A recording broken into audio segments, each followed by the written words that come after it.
All right, I believe that we are live. Thank you for joining us once again. It's been an eventful couple of days. I've had a number of streams. Starting yesterday afternoon on Eastern time, maybe some other time for you, wherever you are joining us from, I had a debate looking at slavery in the Bible, asking this question whether the Bible supports the idea of slavery, whether it opposes it, or whether it's somewhere in between. Had a couple participants on for that. We had Nadir Ahmed, a Muslim apologist, who was arguing that the Bible paints a picture of, I think his words were, a slave beating monster.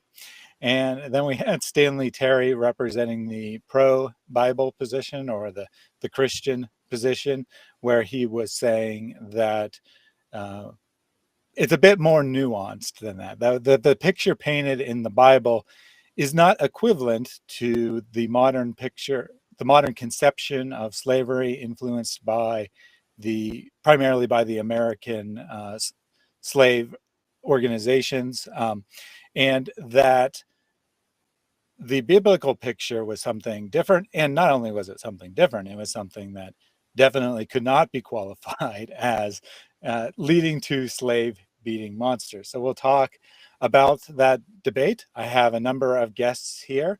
Anyone else who wants to join in the stream and contribute is welcome to as well. I'll post the link to that in a second, but it's really easy. Theology.chat. Which is a domain of mine that'll redirect you to the actual stream, so you don't have to remember or copy and paste a complicated string, but I'll post that in a second. But before that, let me open us in a word of prayer.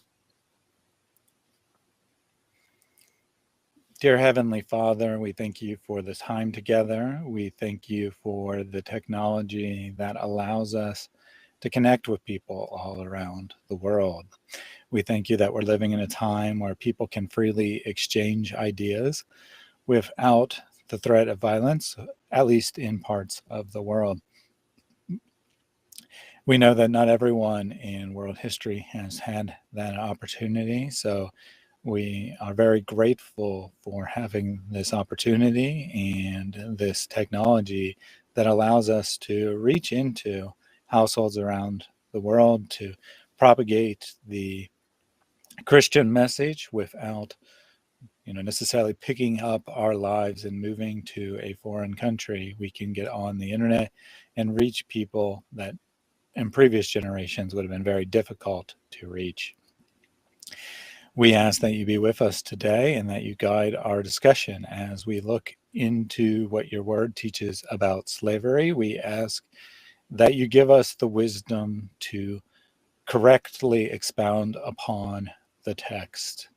We ask that what we say that is true and useful is remembered and people apply it to their discussions with not just Muslims, but any non-Christian who will bring up this issue of slavery, that they use it for the benefit of the kingdom. Likewise, anything that we say that is false or not useful is simply forgotten and goes by the wayside.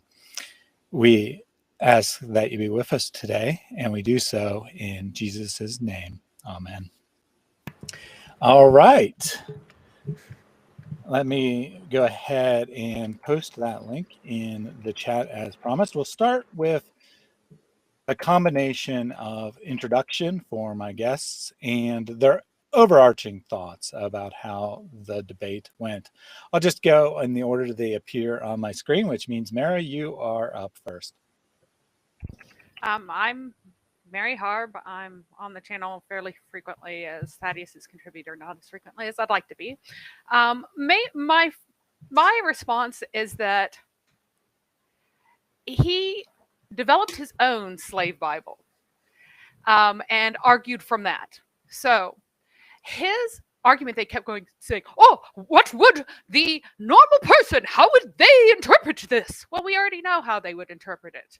We know that it caused abolition, that reading the entirety of the scripture leads to abolition over and over and over again, to such an extent that it became against the law to teach slaves to read and write in many places because they did not want, slave owners did not want slaves to have access to the Bible.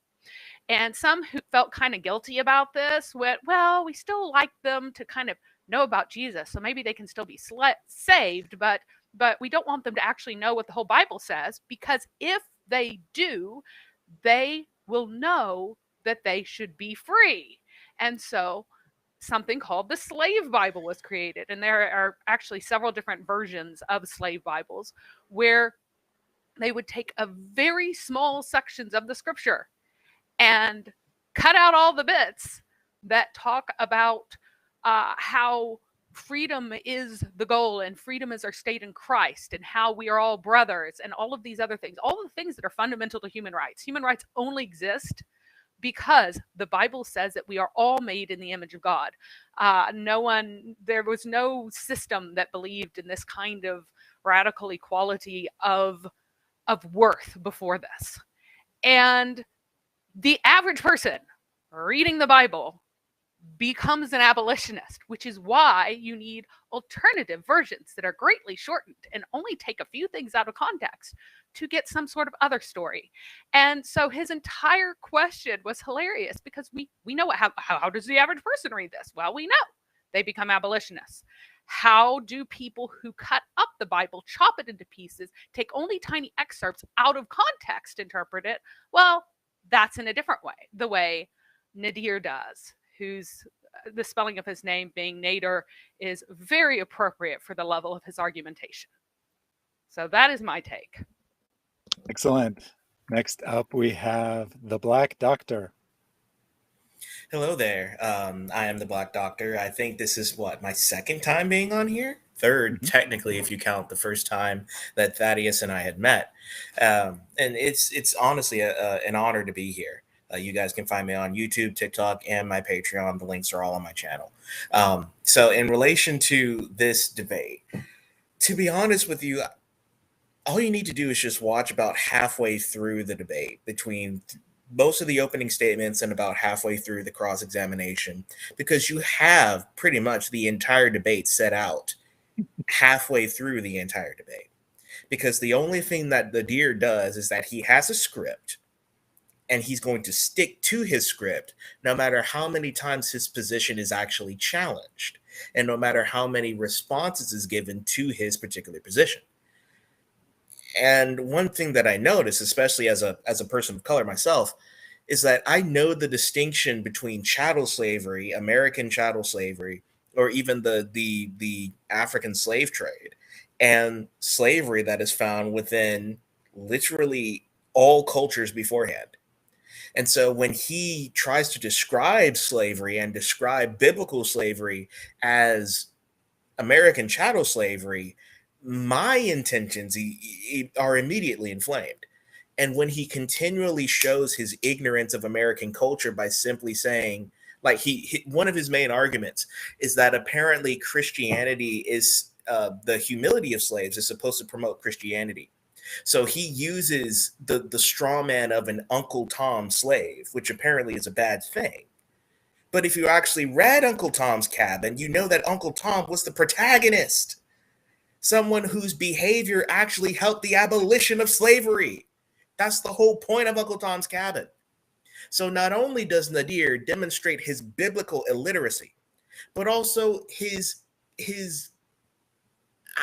for lack of a better term, or for a nicer term, complete incompetence in relation to understanding American chattel slavery, establishing abolitional history, and simply proving his own point. And I think our Christian friend demonstrated that. He could not answer any of the questions that our Christian friend could have proposed. His position was not established. And I think, honestly, I think it was an easy win for us believers.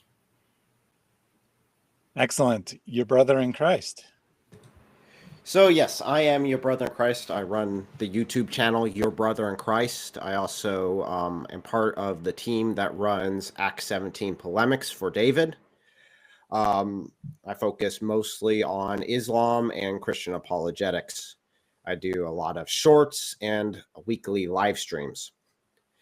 So as to my opinion of this debate, if you made it all the way through the debate, you're either really patient and you should get a medal, or you're just sadistic. I don't know which.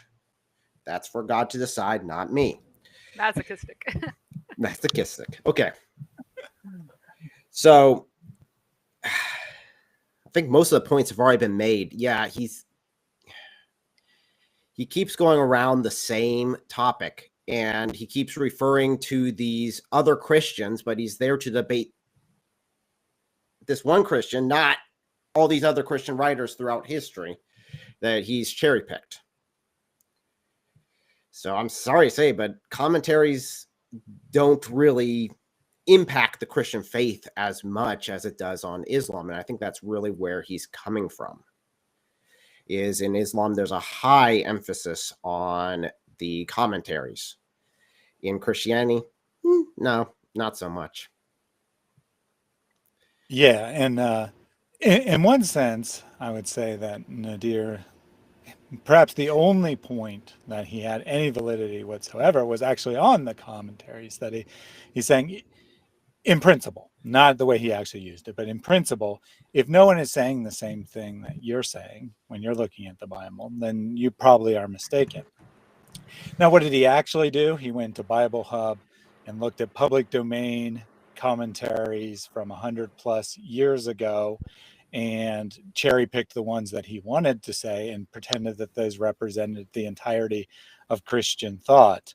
If you look at modern commentaries that now have this greater understanding of the social background in which the Old Testament and in particular the Mosaic laws are written, you'll see that they're saying something different. You know, the 19th century commentators, now not to fault them, but they're usually looking at the English text and they're assuming that it is written in the same kind of cultural atmosphere they're living, and they're viewing the text from that background. And that's not the same thing as what the ancient audience would have seen it as. Right. So I thought we could briefly, if I could point something out there while you're on the subject, Yep. what I would want Nadir to do is to go to some of the ancient commentaries. For example, I wonder why he didn't touch Gregory of Nyssa and the rest of the Cappadocians, who had an absolutely negative view on slavery, and Gregory of Nyssa specifically called for its abolition. For someone like Basil, who said that it's an evil result of the fall, and then Augustine, who says that it is not part of God's will. I wonder why he never went to the top Christian commentators that we have throughout history, but relegated itself to a time where it would be similar to chattel slavery, or they would be possibly interpreting it in the exact same way that he would want it to, instead of looking at the original followers of Jesus, which they, as we discussed in our stream, Thaddeus, our Muslim friends are not privy to do. Indeed. History is the enemy of Islam and it is the friend of Christianity. I thought that maybe we could go through kind of the main points one by one. Obviously, we're not going to discuss every single thing said in the debate, but I did take some notes on it. And Nadir had 3 Bible verses. He wasted like half of his opening statement on nonsense. I think that he originally proposed 10 minutes for the opening statement, and I think he probably only had 10 minutes of material. So he was just trying to fill and went with this story about how Christianity and Islam, the Muslims looking at the evidence and the Christians ignoring it. But when he got to his actual points, he basically had 3 Bible verses that he wanted to go to. He wanted to go to first Exodus 21:20 through 21, which he described as the prescription for being a slave beating monster. I can bring up the text here in a second, but I'll just go in the same order and give your thoughts on this passage and whether Nadir's argument about it makes sense. So I'll bring up the exact wording in a second, but the basic is if a master beats his slave and the slave dies, then he is subject to vengeance, which the implication is that he's subject to the death penalty. If the slave endures for a few days, the text says, at least the way Nadir is reading it, says, then there is no penalty because the slave is his property or his money. So that's what he's saying. He's saying, oh, you can beat him as long as you don't kill him. So that's Nadir's argument. So I want to get your thoughts on that passage, starting with you, Mary. Well, I find it really interesting how he reads one small portion of it, does not read the context, and then he declares what the meaning is without reading what comes before it and what comes after it, because what becomes before it and what comes after it tells us what the correct interpretation is. What's the context for the verse, and what is in view here, and what's actually being said, which again, this is his slave Bible. There, he's taken out little pieces because he only wants people to know little bits. He doesn't want them to know everything. All right. Jeremiah? Well, my position is very similar to Mary's. I mean, if you just read the entire thing, when it's talking about harm, it's talking about retaliation, it's talking about case law. And so it's talking about the possibility of these things happening. And if it does happen, then these are the things that are supposed to happen. We all recognize that in both, it used to be something that is assumed in our society, that corporal punishment is a way to correct someone. It does not, I mean, as Nadir said in the debate itself, we all know that corporal punishment is even for children too, but that doesn't mean you should beat your child. What he's talking about is the difference between correction, true correction, or abuse. If you're abusing your slave, then you're abusing your power and you should be put to death. But if you are accurately correcting someone, it's the cases you shouldn't even get that far. But it's describing even the possibility of such. So we need to read the Bible in its own context, which, as we've seen, Nadir is not privy to do. Your brother in Christ? Well, I'm trying to give Nadir as much grace and as much wiggle room as possible. Maybe because, yes, you got to read it in the context, and yes, they've already nailed that on the head. No kidding. That's basic reading, the Bible 101. But maybe he's just used to the Quran and being able to take just little sections out of the Quran and say, here's your proof. Here's your evidence right here, this section all by itself. Maybe that's how he's looking at it, and maybe that's how he's using it. Again, trying to give the benefit of the doubt. Yeah, it could be. Let's go ahead and do what Nadir didn't do, or at least didn't want the audience to know about, and that's read the context. Chapter 21, this kind of starts the foundation of what is called the first code, or the first law. This is in the book of Leviticus, this is in the book of Exodus. Later, the full law will be given in the book of Leviticus. And the very first thing it starts with is these rules on how to treat a slave. And the principle here is that because the people are coming out of slavery, because they're coming out of Egypt, this is like foundational to the nation, that there's a right way to the text just takes it for granted that slavery exists, and there's a right way to go about this, and then there's a wrong way to go about this. So after you get the rules of treatment, then you go through these laws about they're all kind of laws related to when a death penalty might apply to someone. So you have this general principle that whoever kills another man is subject to the death penalty, and you got one about someone striking their mother or father. And then in verse 16, we have this very interesting line: whoever steals a man and sells him, and anyone found in possession of him shall be put to death.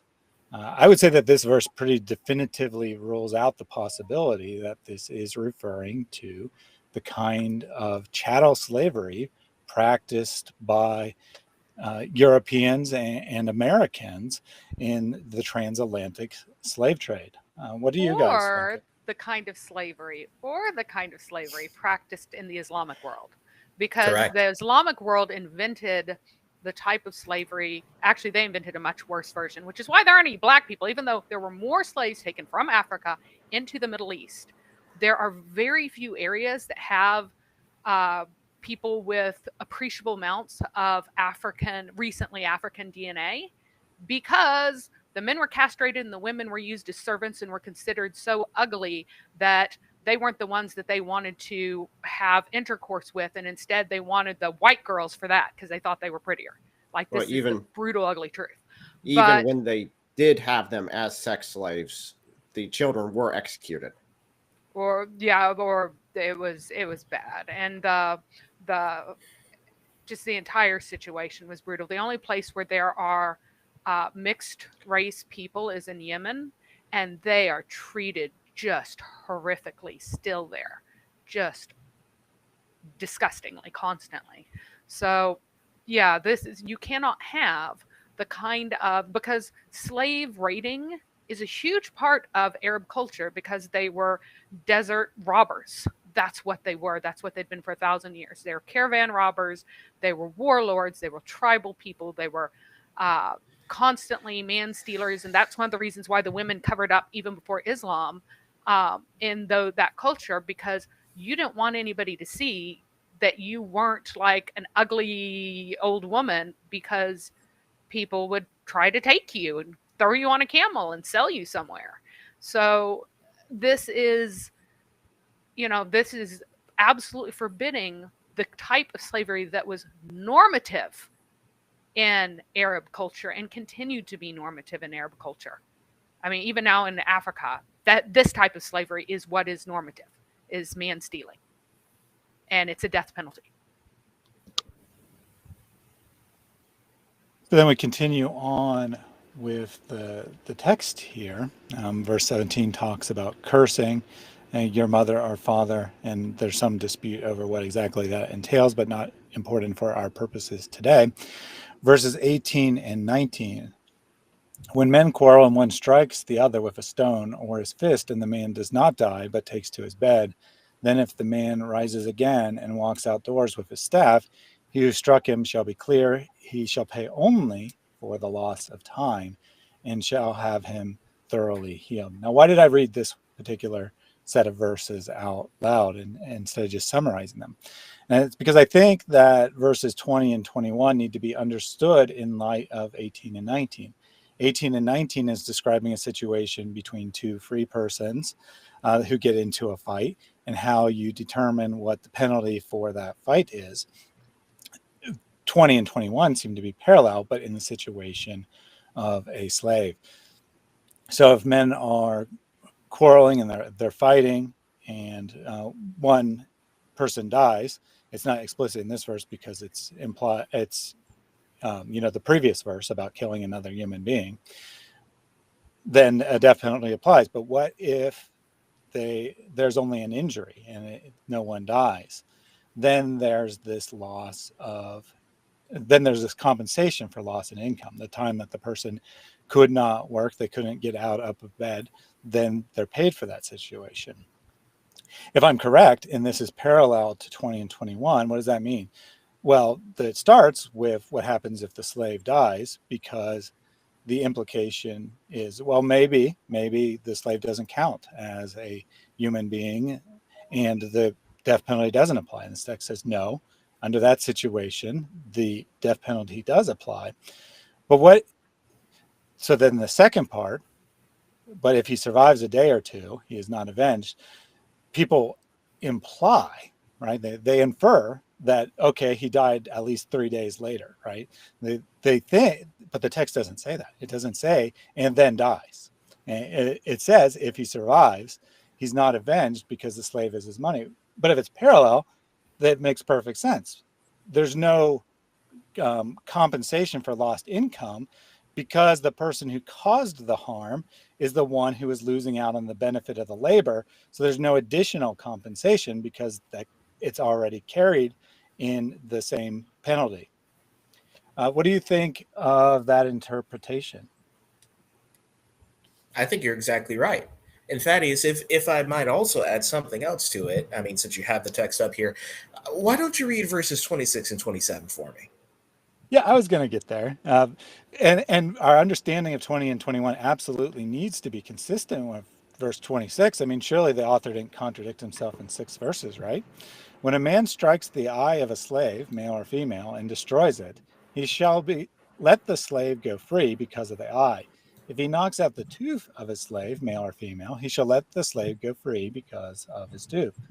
So if we're reading verse 21, we're saying he beat the slave to the point of death, but it took a few days to die. There's no penalty. But verse 26 says if he causes injury to the slave goes free, a pretty substantial penalty. How does that make sense? How is that consistent? Yet that's the way it has to be read if Nadir's argument works. But that's the thing. It can't. If Exactly. Nadir's point is true, it can't. So if Nadir would actually read the verses that he's taking out of context, he'd be as embarrassed as he was in the Romans in the Surah 9 debate. So Yeah, and I'm not as thrilled with the ESV with the translation on 20 or 21 because they translate as survives. It's literally stands. And it can mean that something stands as in endures, but it also can mean like standing, physically standing. And you have the direct parallel again to 19. If the man rises again and walks outdoors with his staff, and so you would assume that since we have an exact parallel to it, that this survives a day or two means he's standing up after a day or two, not merely continuing to exist for a day or two. So this is one of the play. Yeah, I mostly like the SV, but I think that they were being a little bit too interpretive and not literal enough by not using the stand that it literally says here. As with all of its arguments, it seems that once you read it in context, it falls apart. Right. Well, right. One thing that he also said is what kind of religion has to be man-made if it would not punish someone if you kill a slave, right? That it would not like cause the same penalty is actually his big point, is that you need to have the same penalty. And let's see if I can share a screen. Can I do that? Screen share. How do I do that? And window. Oh my goodness. It would be this one. I think I know what you're thinking about. So let's start here. Prescribed for you as illegal retribution. I'm going to several things. For those who are murdered, the free for the free, the slave for the slave, and the female for the female. But whoever overlooks from his brother anything, there should be a suitable follow-up and payment to him with good conduct. This is an alleviation for your Lord and a mercy. But whoever transgresses after that will have a painful punishment.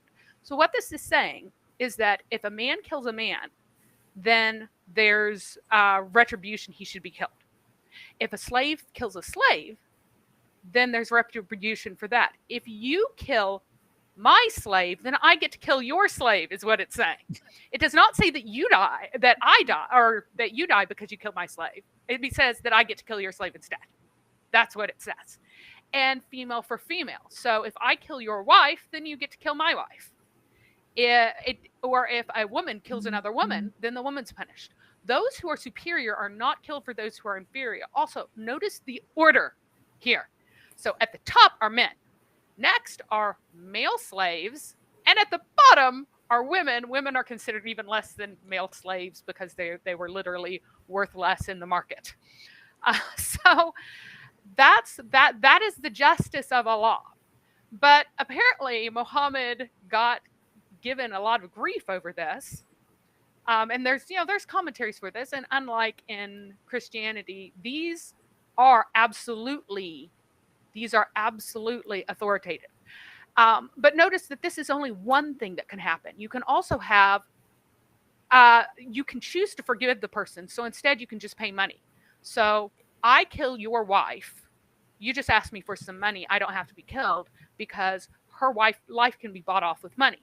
She can only be worth money. Or your slave can be money.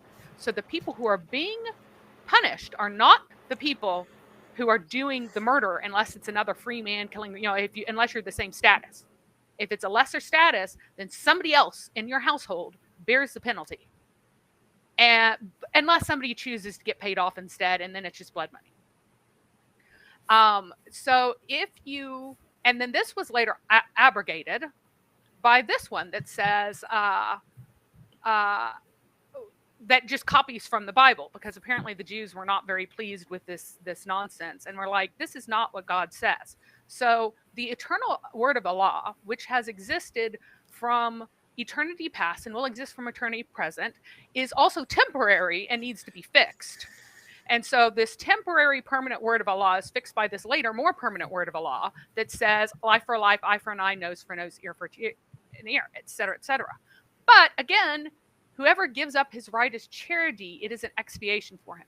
So if I murder your wife, you can choose not to prosecute me, and that gets you out of hell free. An expiation is one get out of hell free card. So it is not actually a life for a life. You can go, I've done some pretty bad things. I think I might need one get out of hell free card. How many bad things have I done? How many good things have I done? Let's get some get out of hell free cards. So, I get some extras here. So what happens if you kill a slave in real life? So this is where we find out what happens. Killing of a slave is haram. Oh my goodness, it's haram. Lots of things are haram, though. Their blood is sacred like any other Muslim or dhimmi. Hang on, wait a second. Muslim or dhimmi? But what about the people who are neither Muslim nor dhimmis? Oh, their lives don't matter. You can kill them all you want if they're a slave and they're neither Muslim nor a dhimmi. There are also rulings that you cannot kill a Muslim for murdering a dhimmi. So if you kill a Christian, you cannot be put to death as a Muslim, whether or not that person is slave or free.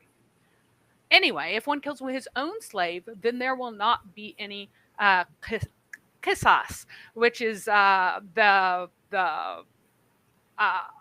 you can't exact payment for it, and so you can't take revenge. You can't forgive yourself. So the state will determine what happens. So you can't kill your slave, forgive yourself, and then get out of jail free because you forgive yourself for killing your own slave, is what they're saying. So there's one that says whoever kills a slave, we will kill him. That pretty much never actually happened. Instead, you would get 100 lashes, because that's the thing that Muhammad actually did versus something that was reported. This is probably just like copying off the Bible again. This is what Muhammad actually did.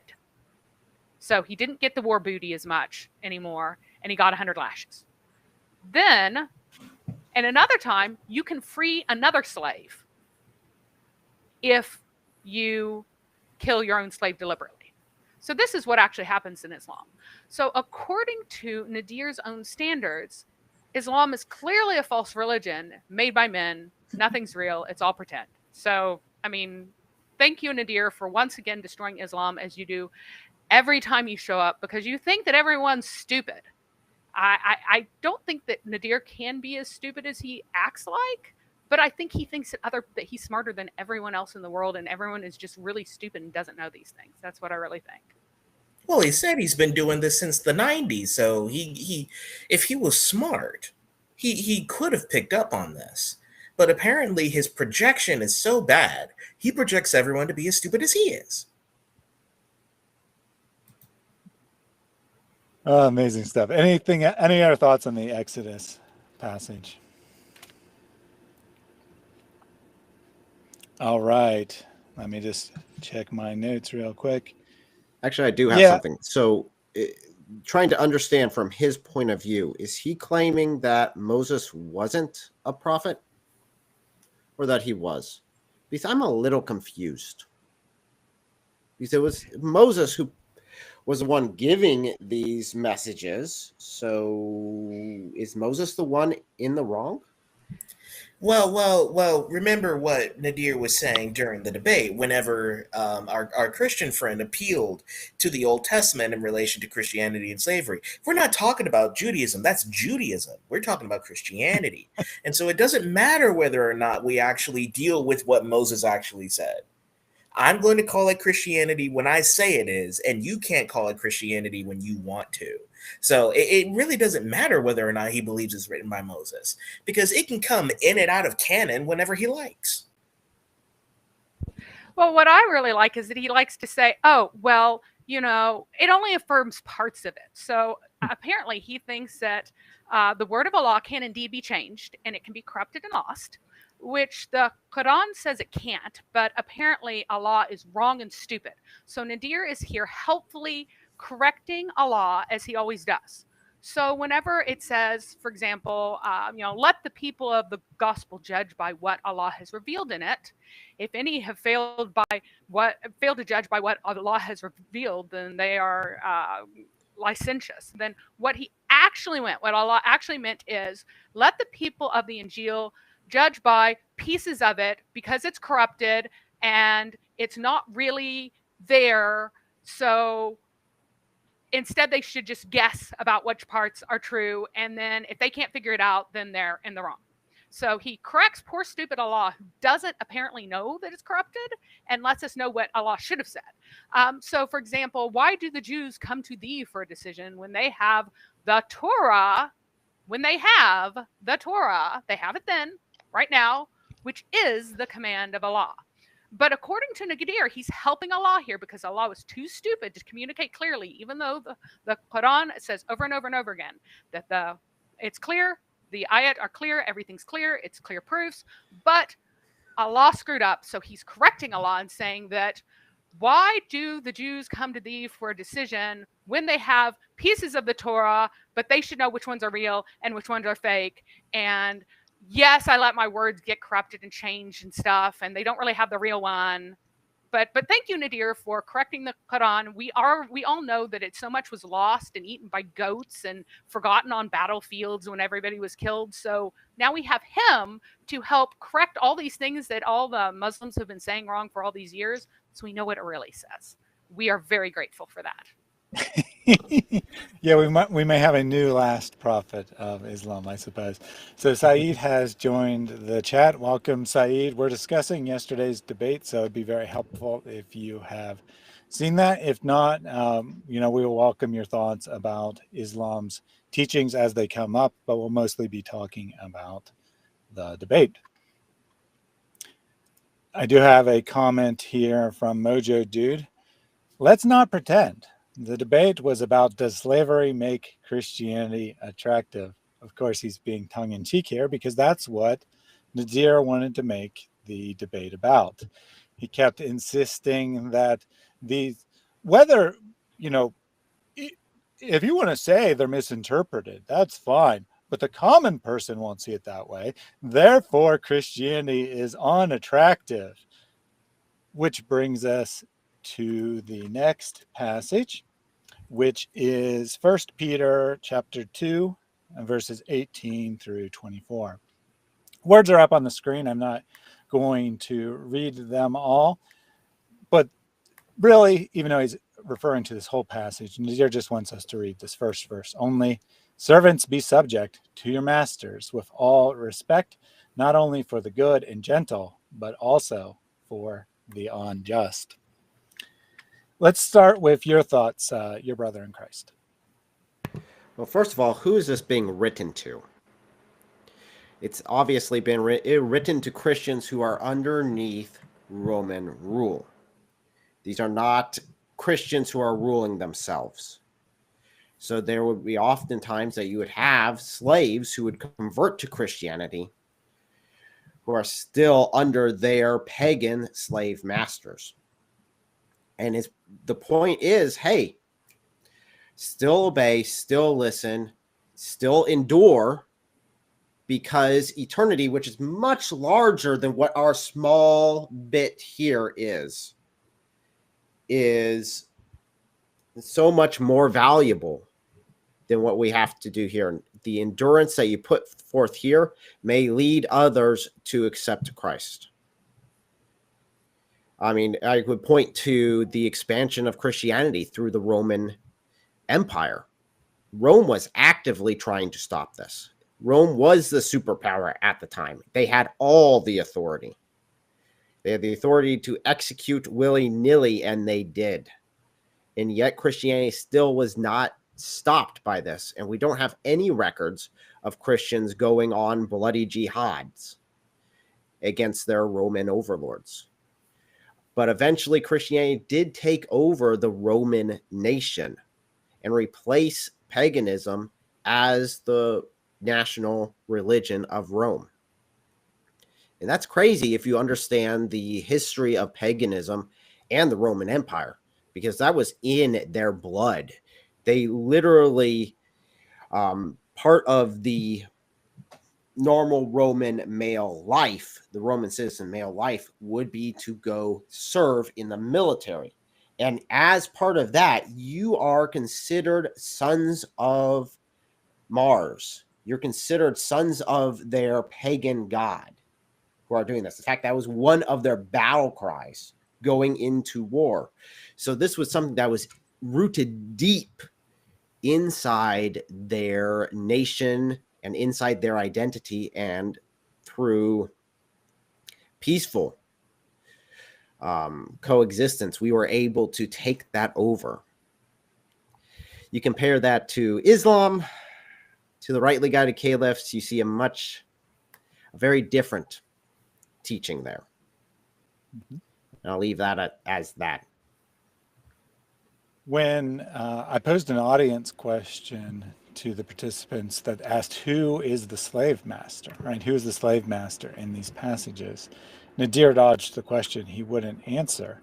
But I think it's an actually crucial question as to who this slave master is, because it makes it clear why the suffering is to be endured. Your thoughts, Black Doctor? Yeah. I mean, as you were talking about, the subject of who the master is incredibly important, because the term used for corrupt here is sukolois, which means crooked or corrupt. It means perverse or dishonest. And these people are not, in Peter's mind, they're not Christians. They're pagans. Like, the entire theme throughout First Peter is suffering for righteousness' sake as a Christian in a non-Christian world. He says later on, if anyone suffers as a Christian, let him glorify God in that name.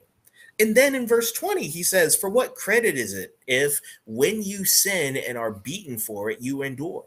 But if when you do good and suffer for it, you endure, it is a gracious thing in the sight of God. For to this you have been called. And he then attributes it and connects it to the sufferings of Christ, which Nadir would by himself deny.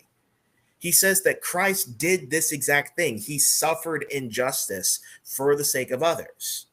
And it was actually by his example of suffering for the sake of others that he has brought the Christians, well, he has brought people out of darkness into the marvelous light. And it is because of his example. So literally, he wanted an example of people making Christianity attractive through suffering as a slave. The pioneer example, which we find in the text, is Jesus, the first, the pioneer of all Christians.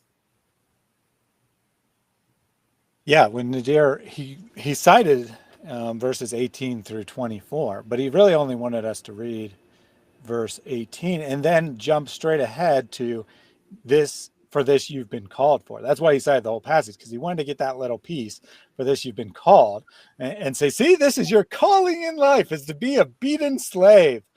Jumping over, say, verse 19, that specifically calls the suffering unjust, that the slave master here is doing something unjust.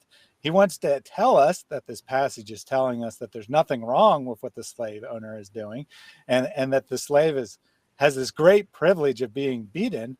But the text itself calls the unjust master. Well, first of all, it calls him the unjust master, and then it says that the slave is suffering unjustly.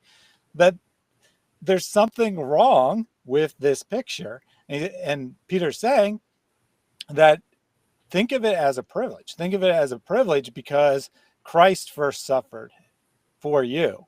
So now you get to suffer for his benefit by not fighting, explicitly, like, with your fist, fighting against the master. You are providing an example that you are serving something greater than what he is serving. Thus, you can endure what he is doing to you. Right. Might I also note here is that when Peter attributes the suffering of Christ, he says in verse 23, when he was reviled, he did not revile in return. When he suffered, he did not threaten, but continued entrusting himself to him who judges justly.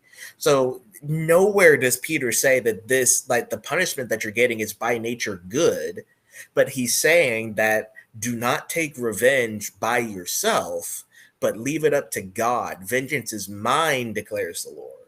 So he does not say that doing this is okay, that slavery is okay, but lean to the one who will abolish it in his own time. Ask Truth has joined the conversation. Welcome. Since you weren't here at the start, I'll give you a chance to introduce yourself and give your overall thoughts about the debate. Well, hey, what's up, Thaddeus? Thanks for having me. Everybody here, Mary, what's up? Black Doctor, hello, sir. I've seen you. I don't think did we speak before? I can't remember. Probably if we talked once, either here on Okay. Thaddeus' channel or on God Logic's channel. I think you're right. And then brother in Christ, I'm pretty daggone sure we've not talked before, but good to see you, my man. So yeah, I'm Truth Apologetics. I love Jesus. I have a YouTube channel. That's about all you need to know. Beyond that, I watched the debate yesterday and part of it today just to kind of review for it. Nadir did what Nadir does, and he just kind of, I just don't know how his mind works and how he interprets things and how he's able to twist things in the way that he does.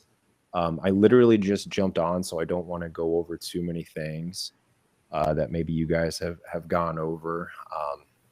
But I think it was just weird. He was just kind of a weird fellow, and his perspective on things is totally twisted. I will say the one thought that I had in mind is he has his thoughts set on the thoughts of man and not on the thoughts of God. And I think that's true for most people in general, a lot of people in general, and pretty much all Muslims as well. They're very man-centric, which Jesus, when Peter said, far be it from you, Lord, when he talked about, being crucified, Jesus says, get behind me, Satan, for you have the thoughts of man and not the thoughts of God in mind. So I think if we look at it through scripture, like you guys have been doing, I think it becomes pretty clear when it's talking about slavery, when it's talking about specifically the New Testament, how it's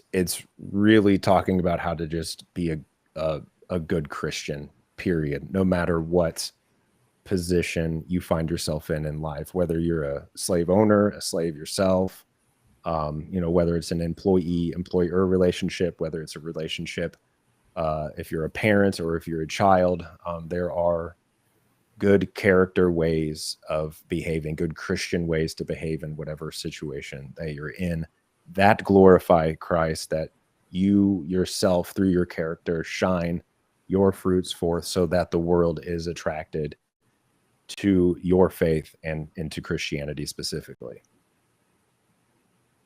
Excellent. Yeah, thank you for those opening thoughts.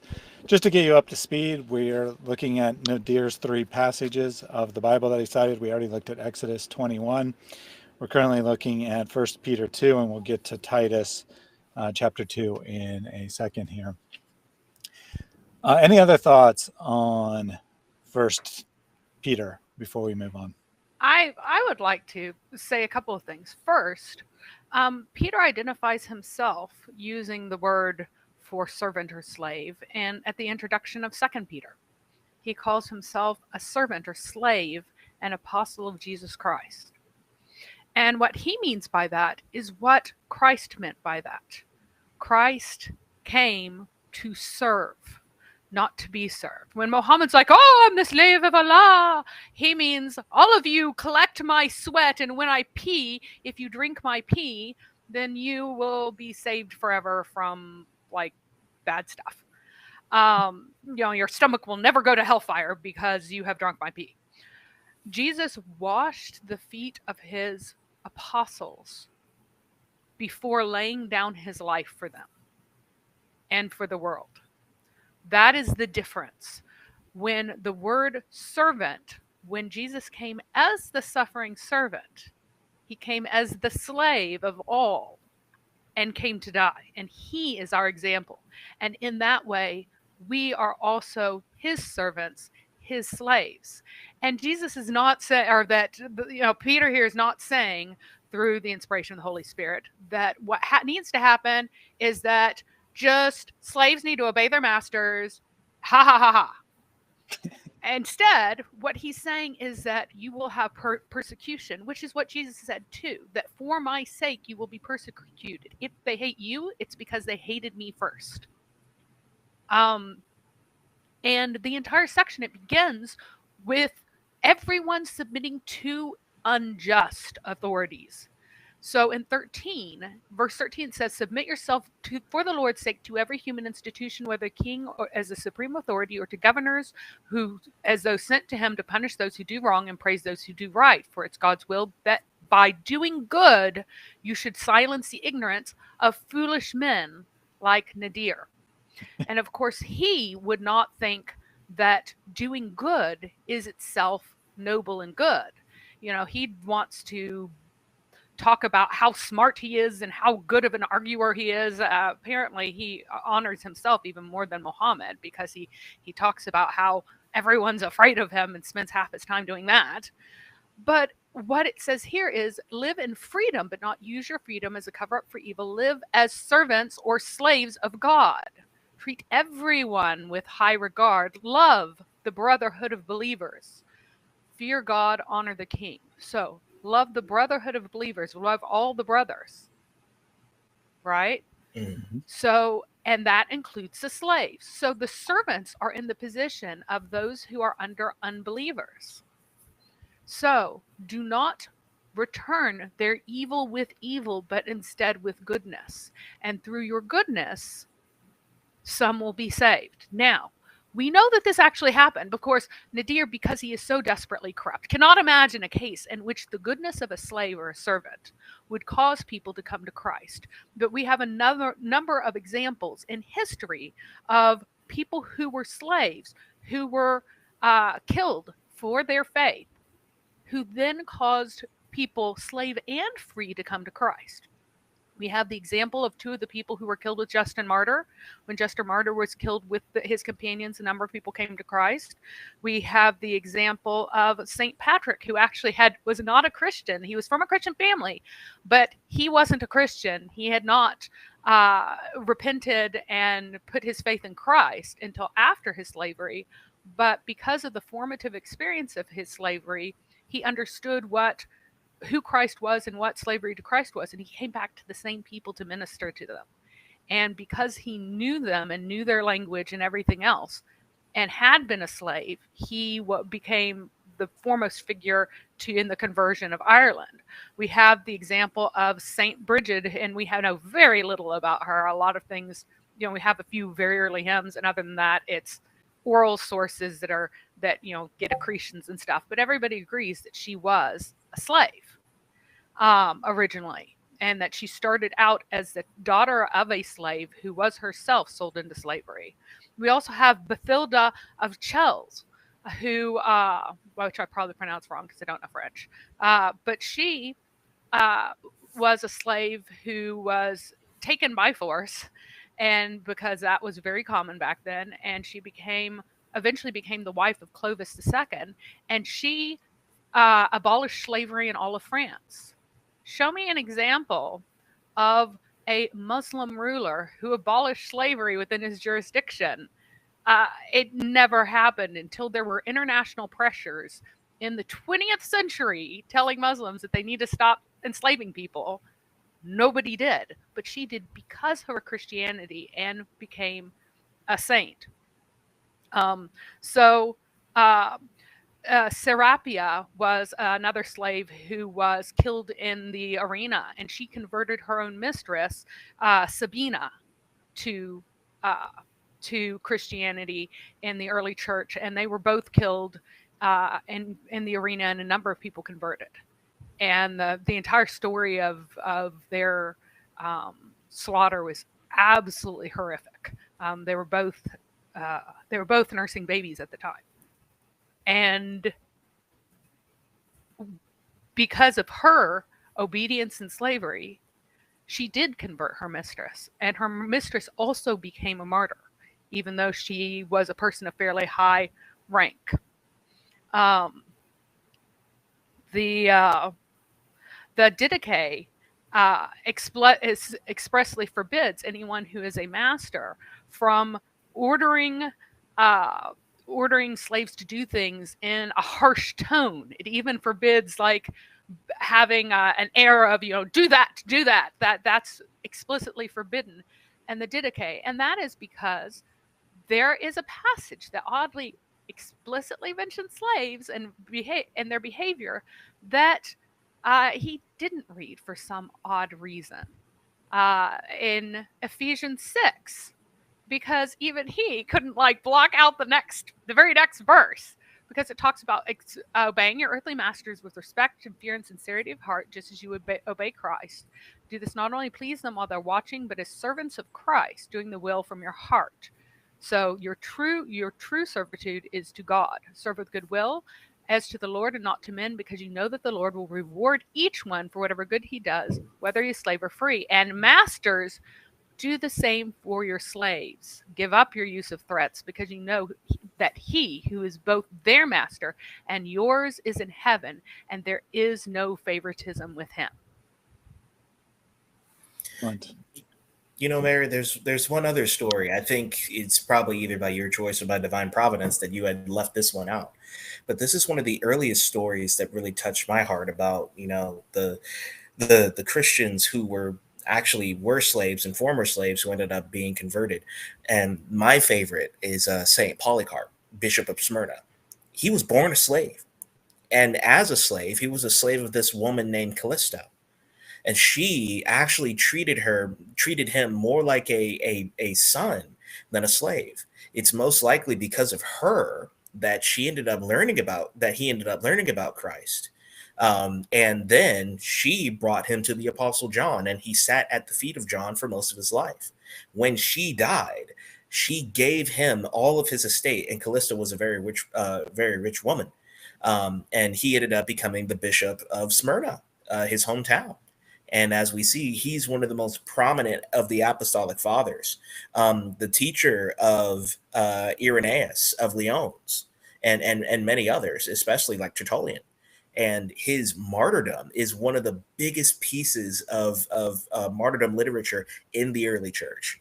So one of the most influential people in the 1st and 2nd century of the church by the turn of the 1st century is a former slave.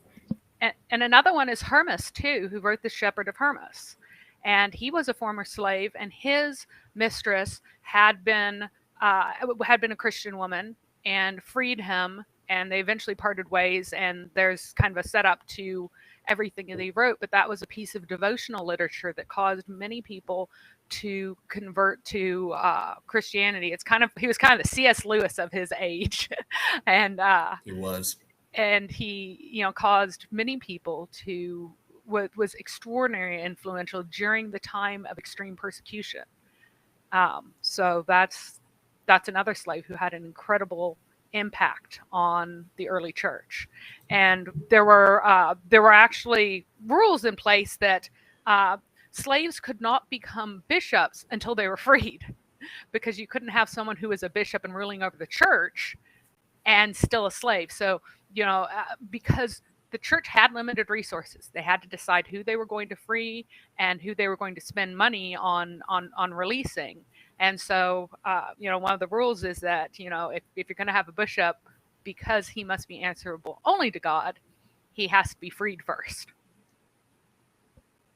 So what I'm hearing is that history doesn't agree with Nadir. He said that no person would ever come to Christianity because of its teachings on slavery, yet we have slaves seeing that this isn't making them into property or objects to be beaten, but rather that it's actually elevating their status, and they come to Christianity. Very odd, if from Nadir's perspective. Have a couple comments from the audience here. From Mel: Nadir has over 20 years experience twisting the Bible and Quran, and I'll add, and yet he still isn't very good at it. So we have Agha Abbas in the chat, a Muslim who has spoken to me before. I invited him to come up and talk to us live now. So we're going to take a minute to step away from Nadir's arguments and look at Agha Abbas's arguments. He says, in Islam, freeing a slave is a righteous deed. See Surah 2, 177. And treating a slave as a brother, according to Sahih Hadith. In Christianity, there is no such thing, no comparison.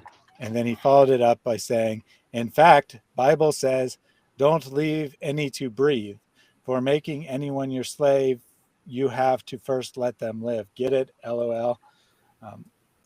So he's saying that in Islam, we capture people and we make them slaves. And if we choose to free them, then we are credited with a righteous deed. But the Bible just says to kill everyone, leave no one living. See the vast difference between these two religions. So I'll start with you, Ask Truth, since you haven't had much chance to speak since you just got here. Are we responding to Abbas, or are we just going to? Yeah. Okay. I already did respond to him in the chat. So I think one possible solution for Muslims, particularly if they are very sinful and they want to have their sins forgiven, I think they should go about acquiring tons of slaves, and then every time they sin, they can just free a slave. The other thing that he's talking about, and I think a lot of Muslims don't quite understand, is how divine judgment actually works. They can affirm a flood, they can affirm fire and brimstone for Sodom and Gomorrah, but they have a hard time with God using Israel as a form of divine judgment. And then they forget to do the flip side, where God actually uses pagan nations to be his divine judgment against his own nation, Israel. So I just think it's important that when you're quoting things, Mr. Abbas, that you keep the entire context of the biblical literature in your frame of mind before you make silly mistakes. Your brother in Christ, anything you'd like to add? Sure. So you're painting a picture here. So freeing a slave is a righteous deed. So it's a good deed. But going to war in the name of Allah and taking slaves is also a righteous deed. So if I go around declaring war on any nation out there and taking as many slaves as possible and then turning around releasing them to do whatever they want, and then as soon as they get back to the nation, immediately attack it again, take them as slaves, and repeat this process, I am now an extremely righteous person. Do you see a little bit of an issue here? There's a bit of a problem. This is inconsistency here. You've basically made a glitch in your religion that you can get infinite righteousness in front of Allah. Well, here's a question for everyone else, or everyone in general. Is freeing any slave a righteous deed? Or does it have to be a particular type of slave? Good question. Yeah, well, maybe we'll pull up that question in a second. And in fact, the answer is that it's only Muslim slaves who are a good deed if you free them. Everyone else needs to stay a slave Oh, and it's not a good deed. But here is an example. I've mentioned before about the get out of hell free cards. We've already mentioned one of them, which is if you forgive someone for murdering someone else. So like your wife, someone murdered your wife, you forgive that person because she's your wife, so basically your property.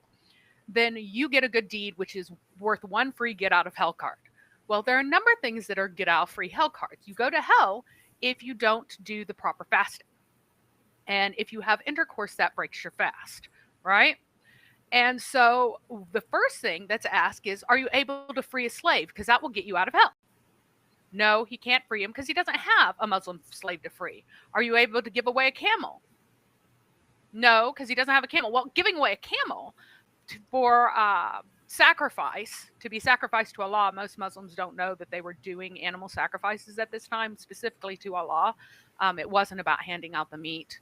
That was a separate good deed, but sacrificing a camel to Allah and then not taking the meat, just completely giving it up, then that would be another good get out of hell free card. It's like, nope. Well, then they gave him some dates, and instead the dates were given away as charity to the people, and that was a get out of hell free card for him because he couldn't afford a slave. So that is, that's kind of, and we need to know how many dates there are so we can know how many dates poor people need to buy to give away to get out of hell free. Because this is a religion of trying to knock the scoreboard in your own favor. And here's an example, and the rules always changed constantly. So here's another example of the good deed of freeing a slave. And this is similar to the one that he was bringing up. He was bringing up, there was a man who was beating a slave, and Muhammad said that he should free the slave. And so he did. And so Muhammad said, otherwise you would have gone to hellfire. Not because he was being a slave, but because he needed a get out of hellfire free card. And Muhammad just knew it. And that slave is the last thing that he needed to do to make sure that he would go to Jannah instead of to the hellfire. So here is an example where Fatima had a big chain around her neck. So first, one Fatima, these are two different Fatimas. One Fatima was going around wearing a gold chain, and Muhammad really needed money for killing people and for bribing people to help him kill other people. And so he had suddenly declared that no longer all of this gold that we had stolen from the Jews, who were the jewelry makers in Medina, no longer can you go around wearing this gold, because if you wear gold now, it will send you to hellfire. And the news was just getting out. And the first Fatima went to Muhammad's daughter Fatima, saw her wearing a chain, and said, oh, don't you know this sends us to hellfire now? Because, of course, the eternal word of Allah constantly needs revisions. And with the rules always changing, well, she's already wearing it. So now she's going to go to hellfire. So what does she do? She sells the chain, buys a Muslim slave, and then frees the slave to get her correct number of get out of hell free cards, because she was able to get a get out of hell free card. So he wanted to make this like, Islam has this overall rule that you must free slaves or you will go to hell. He's hoping that you are stupid enough to believe this and not to understand that Islam has a whole bunch of get out of hell free cards, and you can pick whichever ones you are either able to do or want to do and get out of hell free. So you need to have these slaves around if you're a rich person to be able to free them, or else you can't deal out enough get out of hell free cards and you'll end up in hell. So you need to have all these Muslim slaves hanging around. So like his entire thing, he's hoping that you're stupid enough not to realize what the actual truth is. And there's one second, let me share my other one that I prepared for this, about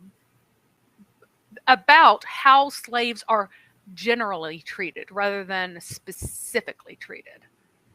Yes, this is it. So here's how slaves are generally treated. So it's talking about how wives are being mistreated to an alarming extent. The Prophet forbade laughing at a person who farts. And he also said, how does any of you beat his wife as he beats the stallion Campbell and then he may embrace her or have sex with her. Why are you beating your wife like you would just beat a camel and then you sleep with her? How can you do that? And another time, Hisham said that he also said, as he beats his slave. So slaves are beaten like camels, whereas wives, you can beat her, but don't hit her face and don't hit her the way you beat your slave. There are a whole bunch of other ones about beating slaves, and you can beat your wife. So let's not be confused. A man will not be asked. This is asked by Allah about why he beats his wife. It's totally allowed, but you shouldn't beat your wife in the same way that you beat a slave. So the beatings of slaves are much more severe than the beatings of wives.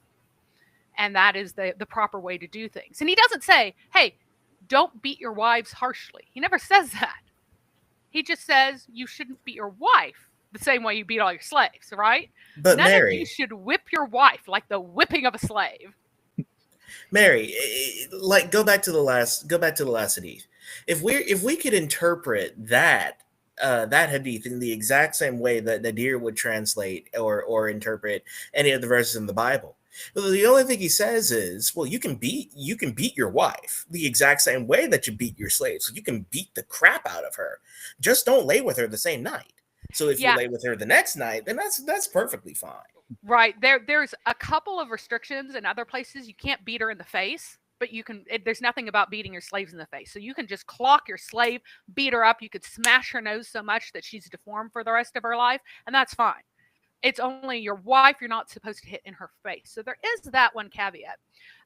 But if you notice, most of the time, the context is about having sex after beating your wife. And that's because the hadith about how you're supposed to beat your wife, it says, or not the hadith, the ayat.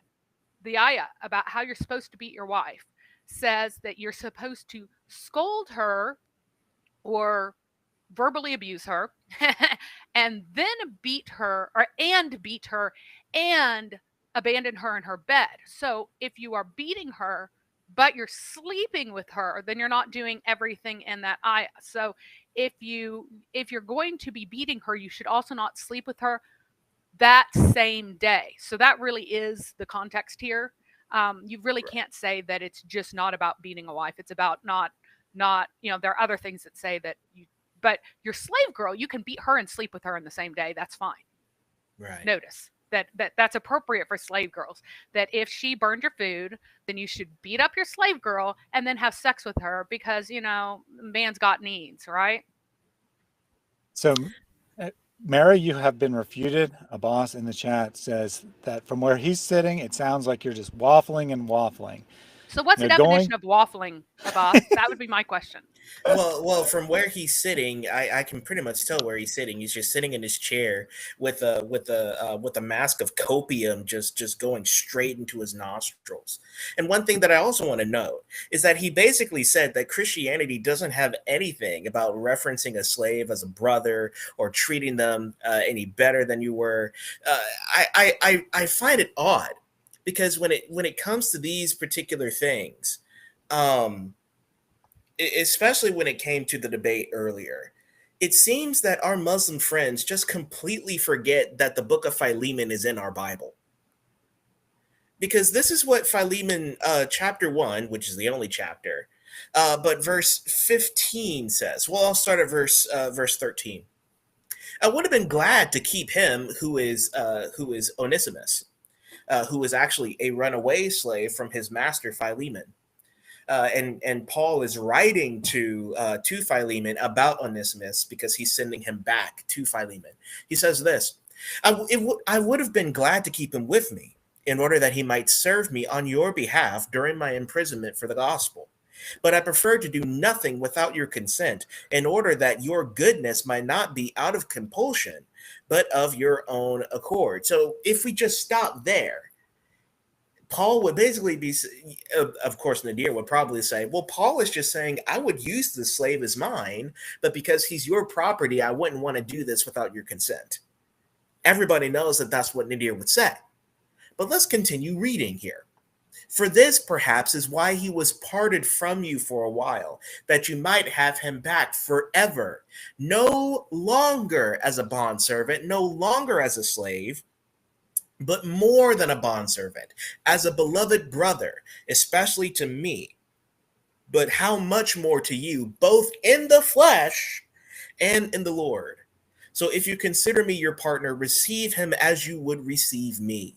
If he's wronged you at all or owes you anything, charge that to my account. I, Paul, write this even with my own hand, and I will repay it, to say nothing of your own owing me, even for your own self. Yes, brother, I want some benefit from you in the Lord. Refresh my heart in Christ. So we see here from this text, the Apostle Paul is literally demolishing Onesimus's condition of slavery, which because of him, in Onesimus's case, it's servitude because he owed a debt. And Paul says, you know, if he owes you anything, charge it to my account. He's free. Receive him as a brother, not only in Christ, but also in the flesh. He's no longer your slave anymore. And what happened to Onesimus according to church tradition? Doesn't he become a bishop or a martyr? Mhm. If I'm not mistaken. Of Berea. Yep, he became the bishop of Berea. I was And right. he was immediately freed. Personally, And- I love the strong arming there.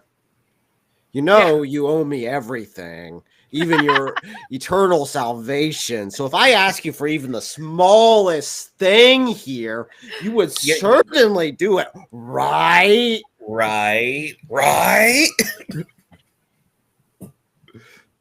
So Wad White said, Islam gave a great incentive to release slaves. This is what sets Islam apart from Christianity and Judaism. He had made the same basic point that Abbas was making, saying that emancipating slaves is considered a sin atonement.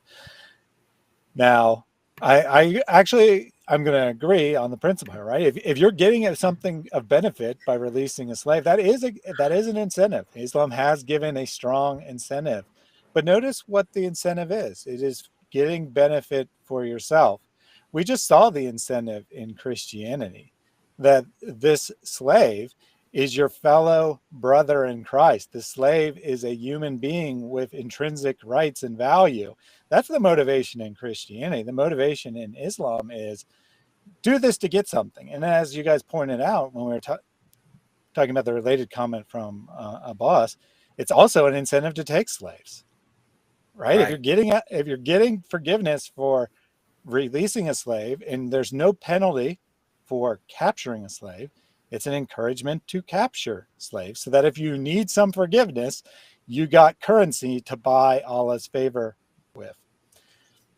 We haven't heard from you a bit, Ask Truth. So anything you'd like to add to this line of thought? I have nothing substantial to add. Everybody else has said everything. So I'll right. sit here in silence and wait for the next thing. All right. So here is the next thing. Carol says, I looked up hadith on slavery, and so many of them are about who gets the credit when freeing a slave. If you're given a slave and free him, do you get the credit or does the original owner, etc.? What does this observation tell us about what a slave is in Islam? What do you think, Ask Truth? A slave is clearly property of the owner. I don't know if there's anything else to add to that. Yep. But... So the slave is a form of currency, right? Oh, yeah, with the credit and all that kind of stuff. Yes. Yeah, it doesn't seem that Islam gives us not really a person. Right, yeah. For the Muslims in the chat, if you can give me any indication that a slave is a human being with value, let me know, especially a non-Muslim slave. Because, of course, there is this idea that maybe you should free a Muslim slave after they convert. And interestingly, what did Muhammad do when he accidentally accepted someone's pledge as a Muslim who he found out was a slave? Who wants to jump in on this one? I love this one. Does anybody else want to jump in on this one? Go ahead, Mary. This is hilarious. So he accepted pledges to go to Medina. And then he found out that one of the people who he had accepted pledge from was actually a slave of someone who wasn't a Muslim. So he couldn't go without Muhammad freeing him. And he freed him by selling 2 black slaves for this one Arab slave, because, black slaves were so worthless compared to Arab slaves, which were higher on the hierarchy of beauty and usefulness, according to them. And then he forbade any more slaves from converting to Islam who belonged to other people and swearing to come with him. He just said, we won't take any more because we don't want to spend the money and free you. So no, you can't even convert. So quit. I believe that sorry. Yeah, I believe that the wording is that after this, so, when Muhammad realized his mistake, he grudgingly bought the slave. But after this, he refused to accept any pledge until he asked him, are you a slave? Very interesting if his primary aim here is to bring people into Islam, that he's looking out for his own material benefit, that he doesn't want to accidentally have to pay for any more slaves that belong to someone else after he's accepted them into his army, so to speak. Well, real quick, if I may. Two things that really stand out to me whenever I always refer back to this one, because this one's just so much good ammo. First of all, in order to be able to trade these black slaves, he would have already had to have had them. So this is clear proof that Muhammad was a slave trader. And there are a lot of Muslims who will refer to this as saying, see, Muhammad frees slaves. I'm like, well, first of all, he owned them. He owned 2 of them right off the bat.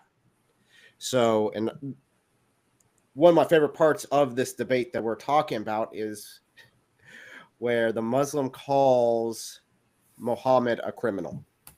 That just, I think that's fantastic. That was the best part of the entire thing. It was actually worth listening through everything in order to get to that point. But if you know what the header is for this hadith, it is even better, because the header is trading animals for animals of unequal value or quantity. Wow. He is referring to these black slaves as animals trading for another animal. It's very clear that Islam does not respect slaves as human beings, but as animals to be traded willy-nilly. I agree completely. And Thaddeus, I was thinking not only about this one, but also Abbas changed his argument a few minutes ago. He said, in Islam, our Lord Allah and his messenger guiding us about a good treatment of a slave. In contrast, what you got is Paul, a self-confessed apostle, is telling you about slaves, not Yahweh or Jesus. So now his arguments change from, it's not even in Christianity at all. Now it's just, well, Paul said something about this, but not Jesus or Yahweh. First and foremost, Jesus is Yahweh. Second of all, Jesus said, whoever hears you hears me, and whoever hears me hears the one who sent me. So if you're going to say, well, Paul said it, not Jesus and Yahweh, one, Jesus is Yahweh, and even if he's not, he gives his apostolic authority from Yahweh to Paul. And we have multiple witnesses of that. For example, Barnabas, Peter, James, the one who baptized him, Ananias. So if you're going to say, well, he's a self-confessed apostle, no, he's confessed by the entirety of the church. Congratulations, fam. You played yourself. So would he like to deny that Paul was an apostle and say that Paul did not hear from God? Please state clearly, Paul's words that he wrote were not from God. And if anyone says that they are, then they are making a false statement and that they are a false witness. Go ahead and Abbas, let me know. Please talk fear. People who say that Paul's words come from God. And I want to point out a couple things here. One, he hasn't provided any evidence that Allah or Muhammad or whoever supposedly prescribes the good treatment of the slave. He said to wait for his evidence for that. So I guess we'll have to wait for that.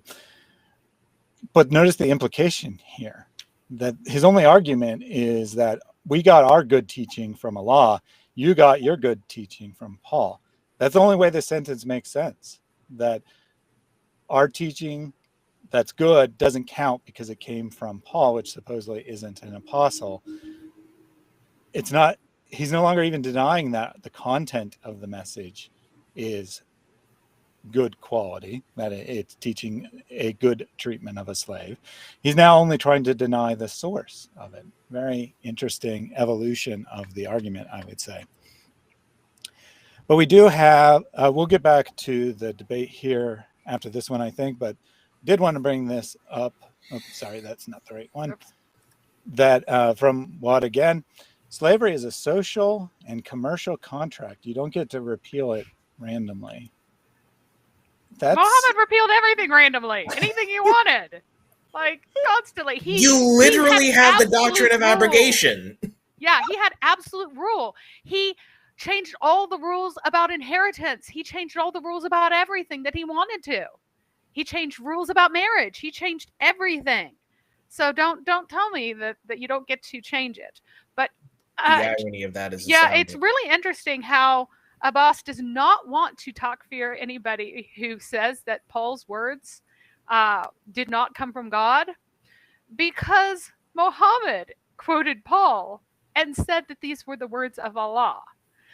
He directly quoted Paul in a format that only appears in Paul's writing.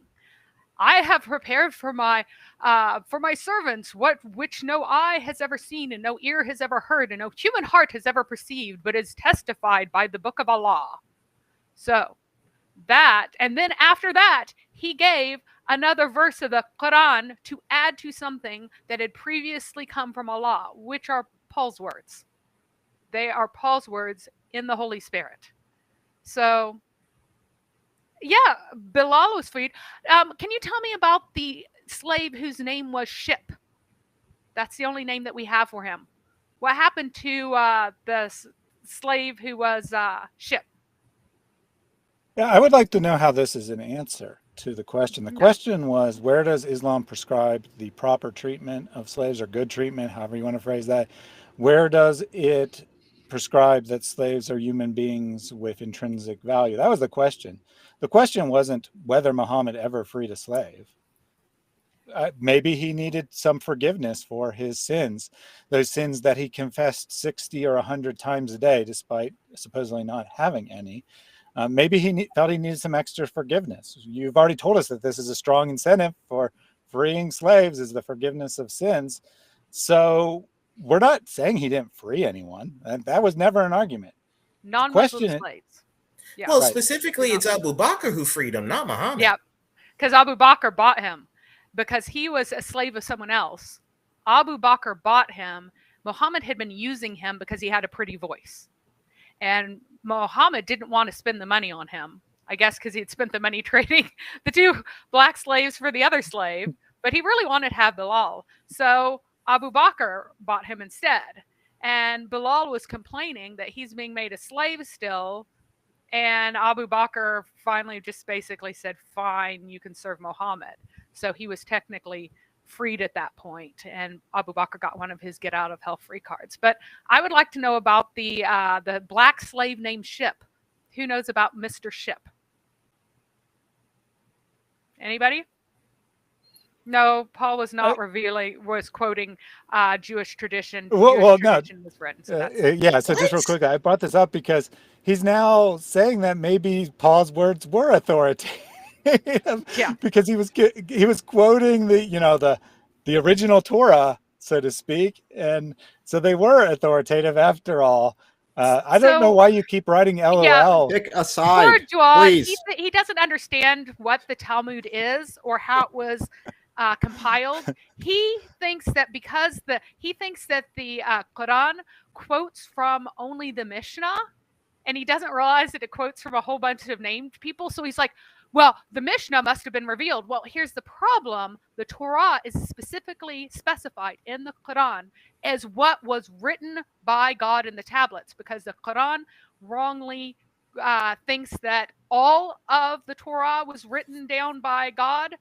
So it could only be a written document. It can't be oral because it specifies that what Moses received written by God was the Torah.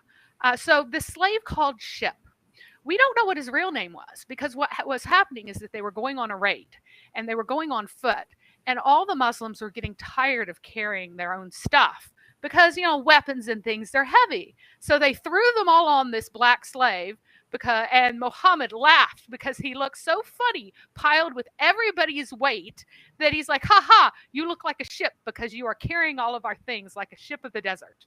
And so from then on, his name was Ship.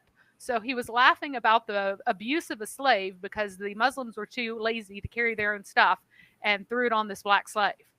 And so that was his name from then on, and that's in the Hadith. Wow. Isn't this the same individual that got shot by an arrow, and as he was dying, someone said, "Congratulations, you're a martyr," and then Muhammad stepped in and said, "Nope, he's not." I think that's the same individual, isn't it?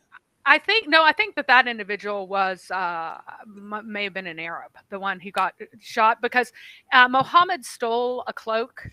And people started blaming him. So in the Quran, it talks about how you shouldn't blame Muhammad for stealing a cloak. How dare you say that he stole it? He didn't steal it. Mm-hmm. And then in their next fight, he decided to blame somebody who didn't really, who wasn't particularly popular, didn't have a lot of relatives and stuff. And he's like, he's the one who stole it. He stole it all along. And now he's in hellfire. So to get out of people blaming him for stealing the cloak that he stole before the divvying up of the stuff. So okay, I could be mistaken, I don't think it was the same person. I was thinking it was a slave that was accidentally hit with an arrow, and then they're like, "You're going to go to paradise because you're a martyr." And then Muhammad's like, "Nope." He took a scarf from the war booty before it was distributed, so he doesn't get to go to paradise. But I could be mistaken about Muhammad had many black slaves. I don't think it has the name of the guy. It just says so and so. Yeah. Yeah, it doesn't actually give the name of the person. So that was my mistake there. It wasn't the same individual. We have someone who has joined us. Welcome to the chat. We're hearing some beeping from you, unknown person. I'm going to mute you if you don't talk, because we don't want to listen to beeping. Can you hear me? Yes. I was going to say that might be the bomb getting ready to blow up. We should probably be a little bit nervous. Yes, we can hear you. Welcome to the chat. What did you want to say? Yeah, it's me, Abbas. Sorry, it's pretty late here, but okay, no worries. Almost compelled to join. My sister here was saying something about the ship and the slave. I don't know what she's talking about really, and the reason I mentioned Paul was because Paul is not your God. Paul is not even a messenger or prophet. He's apostle of Jesus Christ, yeah. But what we're saying in Islam is our God and his messenger is commanding us. So we follow, they are our yardstick. But somehow your yardstick is not Yahweh or Jesus, or your brother says Yahweh is Jesus. I mean, they never says anywhere in the Bible to freeing a slave or let go of the slave, like Paul is telling you. Why they didn't say that to you? You got 31,000 verses in the Bible. Couldn't one verse from Yahweh would have said, look, you need to get free your slaves, let them go, don't have slaves at all. Instead, there are many verses we found. It says even the slave can get killed if he survives 2 or 3 days. There's no punishment for that.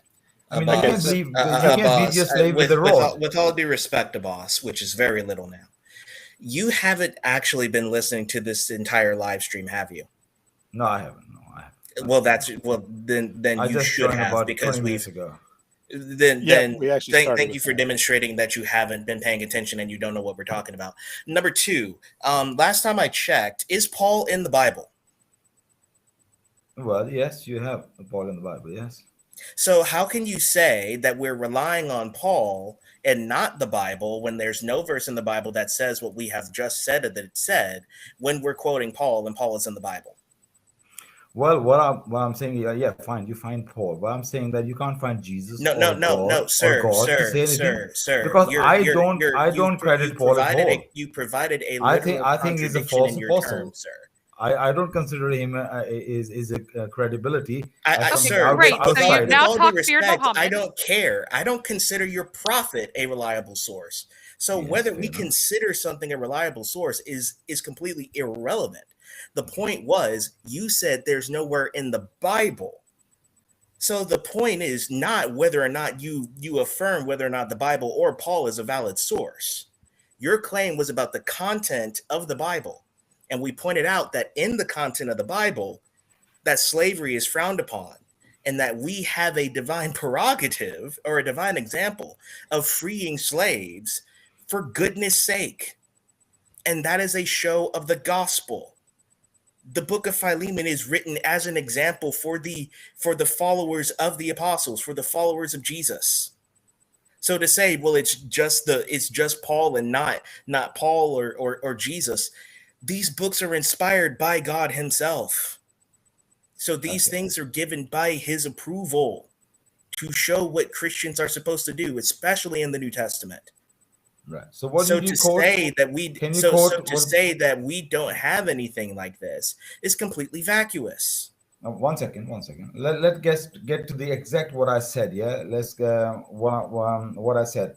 I said, Quran says it's a righteous deed to freeing a slave. Yes, and Muhammad Sallallahu says slaves are like your brothers.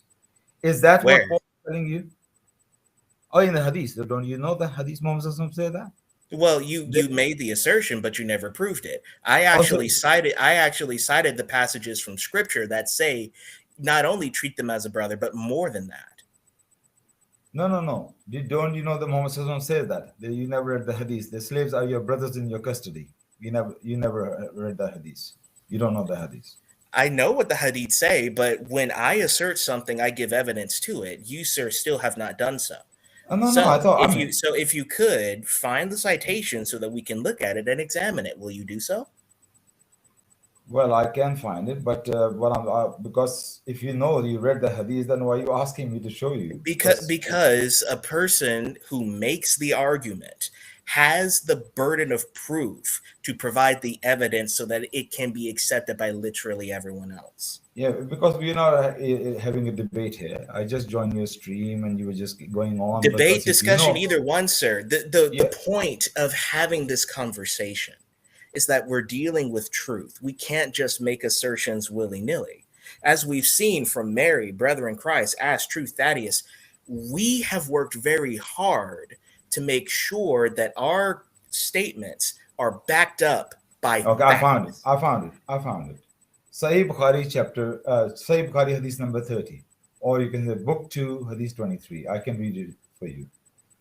It's a long hadith. I'll say what the words of the Prophet. The Prophet said, send it to Thaddeus and he can put it on the screen. Same Bukhari 30 is sufficient. I can look it up. Yeah, Sahih Bukhari 30. Yep. Yeah. It's from Al-Marur, narrated Al-Marur. Yep. So the Prophet says, "Oh Abu Dhar, did you abuse him by calling his mother with bad names? You still have some characteristics of ignorance. Your slaves are your brothers, and Allah has put them under your command." There you go. Right, as I said. So point I was making was that what Paul said, that you need to show me what exactly says that when I say you have nothing like this in the Bible, like freeing a slave is a righteous deed, slaves are your brothers under your custody. Is that what the Paul said that? Is that what Paul said? Even if he said that, fine. That's you told me stole it from. Muhammad stole it from, for heaven's sake. Who told you that? So where you get that from? Prove it to me that Muhammad stole it from Paul. We'll go to Abbas. One thing at a time. Let Thaddeus handle this. This is his channel. Right. So let me look at first that. this hadith, right? So this hadith says those words, right? Your slaves are your brother, and Allah has put them under your control. Now, let me ask you this question. I think it's pretty obvious, but does this passage say that slavery is wrong? No, neither does the Bible say that slavery is wrong. Perfect. Where does this? Where does this hadith say that you should free them? No, I didn't make this claim that Hadith is saying. They says they are your brothers. But you did though. But that you I did. say the but you Quran did. says that. You Quran said says that you believing a said slave is a Yeah, righteous deed. well, it says that it's a good deed, which we've gone over in some depth, that you get credit for it because you're giving up something of value. We've been through that. But I want to see what the right treatment of the slave here is, that you should feed him and dress him. Is that correct? Is that what the proper treatment of a slave is according to this hadith? He says they are your brothers, which Allah put under your command. Right. They're They're your your brothers. brothers. Yep. Yeah. Yep. So whoever has a brother under his command should feed him of what he eats and dress him of what he wears. Yeah. Do not ask them to do things beyond their capacity, and if you do, then help them. So these are the three things that you're not supposed to do, or that you're supposed to do for a slave. You're supposed to feed them, you're supposed to dress them, and you're supposed to not overburden them. Am I correct?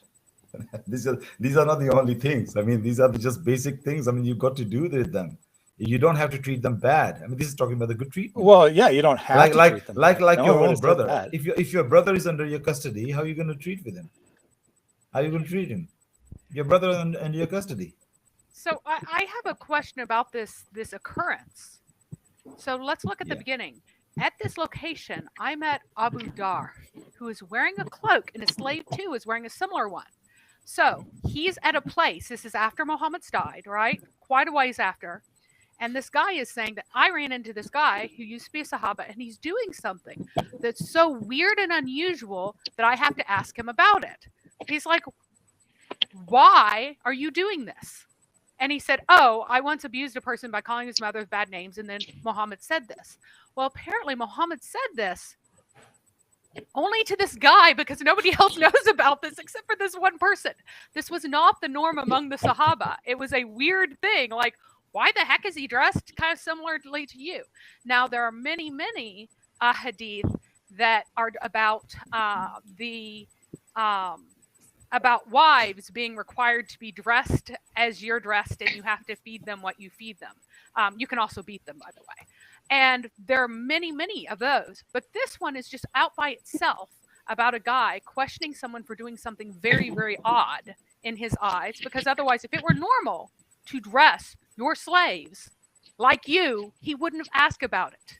There would be many chains of transmission about how Muhammad had said this, and many people would have been witnesses to this, but there isn't. You have one guy, long after Muhammad's dead, who claimed that he saw this other person doing this thing that was so strange that he remarked on it. So I put this in the category of things that clearly never happened because nobody else knows about this. May I? It's weird. So, May I reply? One second. Let me reply. 1 second here. Yeah. Let me reply to the Abbas. sister. Let me. Abbas. Go ahead. Okay, let me reply. Let me read this hadith, the first part again. Narrated al-Marur. At Rabada, I met Abu Dar, who was wearing a cloak, and his slave too was wearing a similar one. I asked about the reason for it. He replied, I abused a person by calling his mother bad names. The Prophet said to me, oh, Abu Dar, did you abuse him by calling his mother with bad names? You still have some characteristics of never. Okay, I read up to here. I didn't read anywhere here. They happened very much long after the Prophet died. I didn't read that in the hadith. Where do you get that idea that this happened long after Prophet died? Because of the location that it happened in. It didn't happen at a place that Muhammad had ever been to, or that the people were there at that time. The Sahaba never went to this location. Right. During Muhammad's lifetime. Explain to me this location. Look it up here. Yeah. And again, this is someone questioning him after the occurrence of this, and it was a weird thing. Why would you question someone? Why are you doing this here? Now educate me. Who's asking? Who's the person? And what's this place? So I'll learn something from you. So Abu Dar was a Sahaba. He wasn't like a particularly important one. Very important one. He's a very important companion. Abbas, yeah, I mean, if you wish to give respect to Mary. And no, but when she says something wrong, I have to correct her there. She says no, sir. Abu Dar is very important. Correct her when she's finished. This is just basic respect. We let you finish. Now let her finish. So he is passing by a place and he finds someone there. Right? Right. So Right. he's passing by a place. He's traveling through. He's traveling freely. So it's after. So is it during a time when it's dangerous to travel around and when you only go in expeditions? Was there an expedition to this location during Muhammad's lifetime? I asked you a question. You asking me questions back. I Yeah, asked you a I know. question. This I'm- place, Al-Rabada and Al-Marur, you say because of the location It's- and because but who's asking, you it was assume after that it Muhammad happened conquered after Mecca. Prophet died. How you get to that conclusion that after It was the Prophet okay. died? So when did it become secure for people to travel casually south towards near Mecca? When did it No, become where is able to do that? Al-Rabada? Where is Al-Rabada? I'm asking you. It is on the pilgrim route. All right, and you telling So- me that in the time of Prophet they didn't used to go there, Muslims? He only went there once during one treaty period. So why would you? And they went together under the treaty as a group. They weren't wandering around this area. They weren't Do you like, know they- well, let's travel here, let's travel there. They were going only in armed groups Okay, when they were going along. Okay, That I have route to interfere especially. right now. I have to interfere now. You know the conquest of Makkah took place 2 years before the death of the Prophet. Yeah, Yes, all Arabia was under Muslims in the time of the Prophet. You know that. no, not all of Arabia. That's not true. All of Arabia, yes, in the time No. of the Prophet, all of Arabia. Okay, but No. Makkah was under so the when, under when did Muslims. the Persians fall to? When did the Persians fall? Persia is not Arabia. That's Persia. That's That not was- Arabia. So the he's Persians redefining had Arabia a as the satrapy, territory or they control. But when I Yeah. say Arabia, I mean Saudi Arabia right now. Al Hijaz. yeah, I'm talking about That- part of Saudi Arabia, what's Yeah. now called the kingdom. Well, what was then sometimes called Bahrain was much larger. It was under what was it? The No, I'm talking about Hijaz, which is so you're talking about the Hijaz Medina, only. So now you're not Makkah, talking about Saudi Arabia. No, Saudi Arabia. Saudi Arabia was Hijaz. No, Saudi Arabia right Saudi now Arabia was Hijaz. was not Okay. Hijaz. Saudi Arabia was the Hijaz, empty yeah. quarter for, but whatever. Okay. So Right. now you're talking Hijaz- about just the Hijaz. One second. Al-Rabada was under Islam in the time of the Prophet Sallallahu Alaihi Wasallam. Yes? 2 years before he died, he finally Yes, conquered yes, it. yes. So it Two- was 2 under him, yeah? So Yeah, why for 2 you years of what- his entire life. So you what, think that this happened in the 2 makes years? what makes you believe that this incident, because of Al-Rabada, it has to be after the Prophet died? Why you come to that conclusion? I think that it's after he died because the person was not familiar, was not at all familiar with his story. And he didn't ask Muhammad whether or not it was true, but took this chain of narration. And actually, I don't think it happened at all, quite frankly. Okay, I don't why think it can't happened at all. happen? I think that it's imaginary. Okay, why So- can't happen? Why can't happen? One second. Why- Because he, I'm if, gonna okay, I'm so gonna put scenario right now. let's I'm gonna stop put for 1 scenario. second. So if Muhammad said something, how many people would have been witness to it? If he had made the declaration that that people need to clothe their servants as themselves, how many people would know about it from Muhammad? Okay, I'm going to put scenario right now here. Abu Dhar is in Medina with Prophet. Abu Dhar was abusing his slave. Prophet said, "Why you do that? He's your brother. Why you do that? You shouldn't do that." Abu Dhar now travel away from Medina, away to in Al-Rabada, and the person in Al-Rabada asked him, "Hello, why your slave is wearing the same cloak?" That person never know this thing. That person living in Al-Rabada, he don't know about Medina. So Abu Dhar educate him. This is what happened. What is so difficult to understand that? Why you have to make a scenario just to fit your propaganda? I would say that. Okay. That it has to be so uncommon. Nobody knew that. Why can't it be All right. that he just traveled the other city and he told the person there? So I think that this is rather irrelevant, actually, whether this Well, hadith is because reliable the or not. way she Well, can you let me claim, finish? I mean, this is ridiculous. Can I let me finish? That even if what you're saying is correct, and this is a reliable hadith, and from a Muslim perspective, it's a Sahih hadith. So we don't really. Mary's questioning it from a historical standpoint, which is valid. But even if this is true, right? Even if this is reliable, if this is a real incident, it doesn't negate all of the other hadith about how to treat a slave, how you can beat a slave, and so on and so forth. All it says is that on this particular occasion to this particular individual, Muhammad said that your slaves are like your brothers and they've been put under your command by Allah's provision. That the slavery that you see in this world is condoned by Allah. It's put in place by Allah. So I really don't see how him using the word brothers somehow negates all of the other Sahih hadiths that explicitly say that it's permissible to beat a slave, for example. First of all, the other hadith I was giving about the Bilal was the answer to in the comment. When I say Bilal was freed, they were asking me where he was freed. So I gave the hadith that Bilal was freed. All right. So and secondly, you show me the hadith where the Prophet says you can beat a slave. Then we talk about it. We've already done that, and we spent a lot of time on it. We had them on the so we don't need screen to jump earlier. Just very quickly. And this honestly is why I was asking you if you had actually paid attention to the stream, because if you were paying attention, we've already been through this rigmarole. So if you had actually seen what we were doing instead of just making these outlandish accusations, we could actually continue the conversation. 20 minutes ago, I told you 20 minutes before I joined it. So he joined it. That's fine. We can go through those. But you just made a claim. Can you show me one that hadith will say you can beat a slave? Just like Bible say you can beat them. So Mary, go ahead and bring those hadith back up. But in the interim, I want to answer your question about the Bible, where you said you reject Paul. You say that we only know that slavery is a bad thing from Paul or whatever.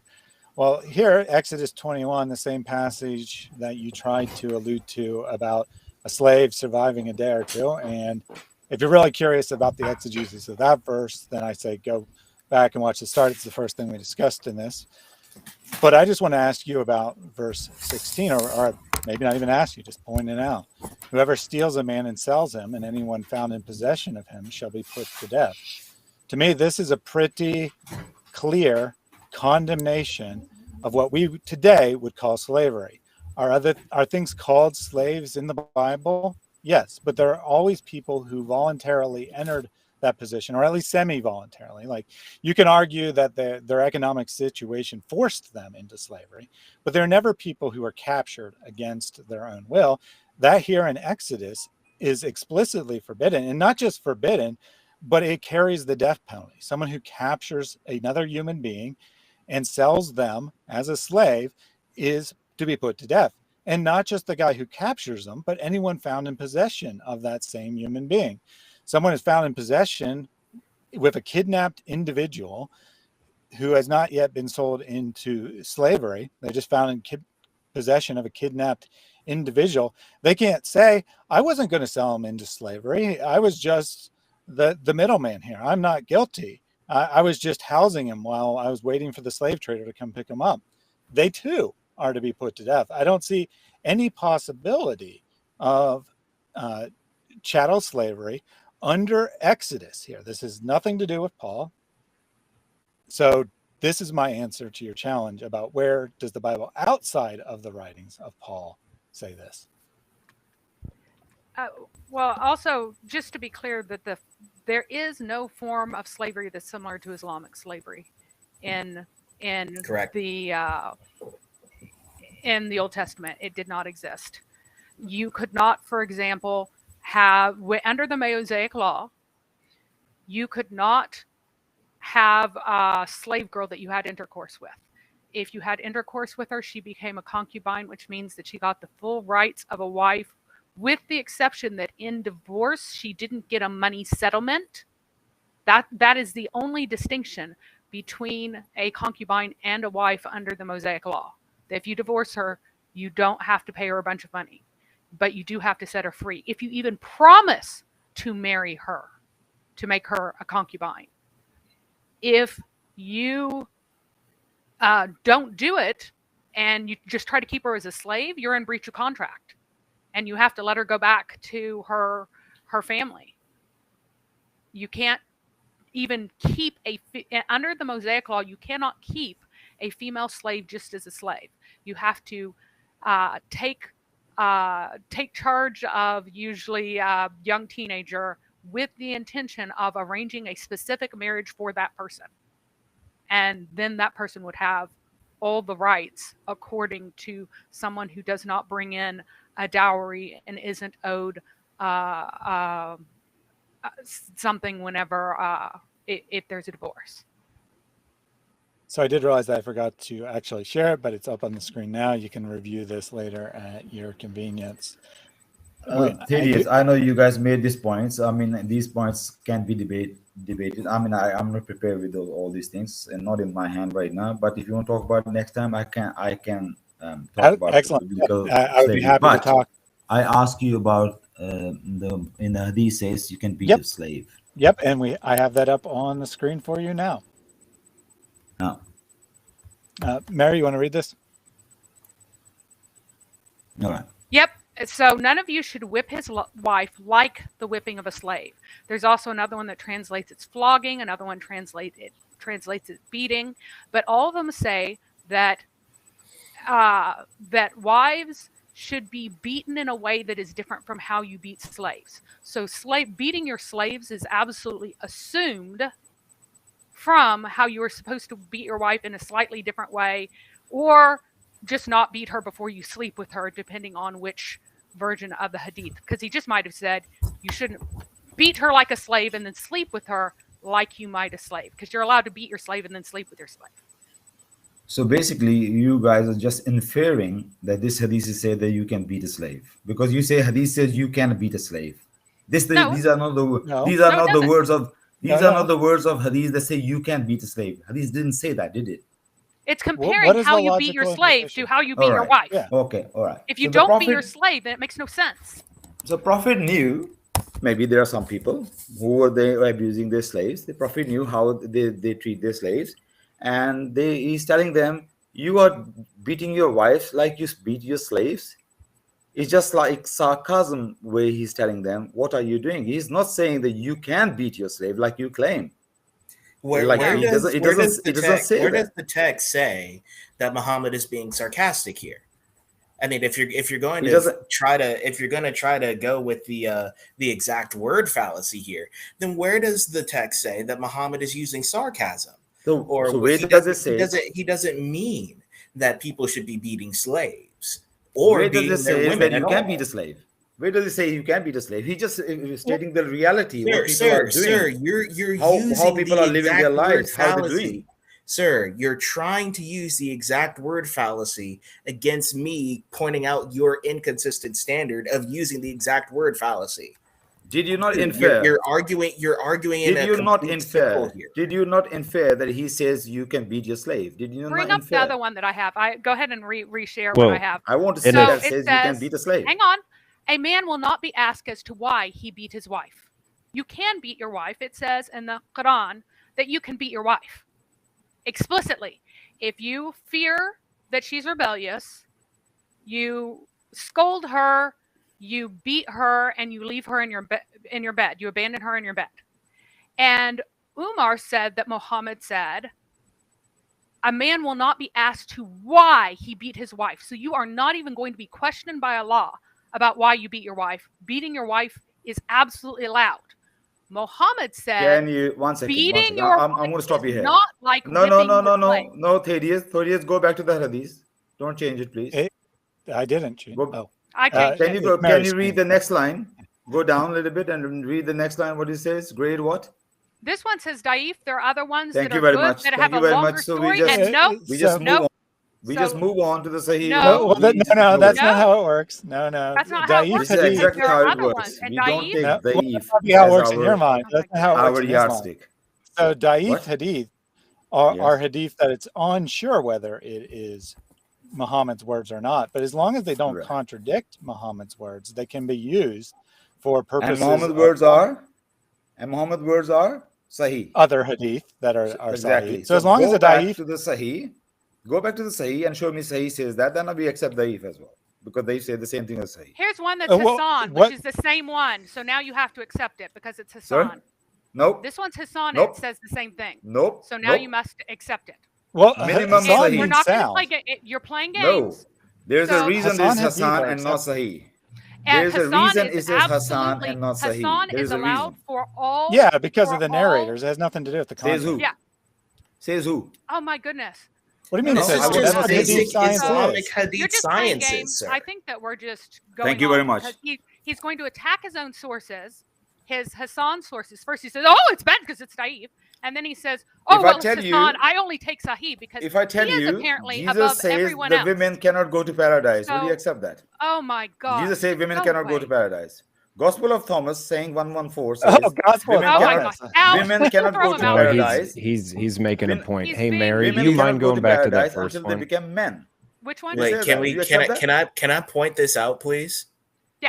Because Go. if he's trying to use the Gospel of Thomas and compare that to like Da'if or Hassan, it Yes, shows exactly. that he has absolutely no idea how his own Hadith sciences are, let Educate alone them. any of our texts. No one, literally no one, views the Gospel of Thomas as authentic scripture. In fact, it's a Gnostic text written about 100 years afterwards, and says that apparently women, because they can't go into heaven, should be changed into men. And it's, dude, to compare the two is like comparing rotten comparing the two. garbage to actually committing like an actual reliable text Yeah. that has some credibility but not much, to literal garbage, literal fan fiction developed by a cult and tries to say that it's part of the original, which everybody else recognized that it's literal trash.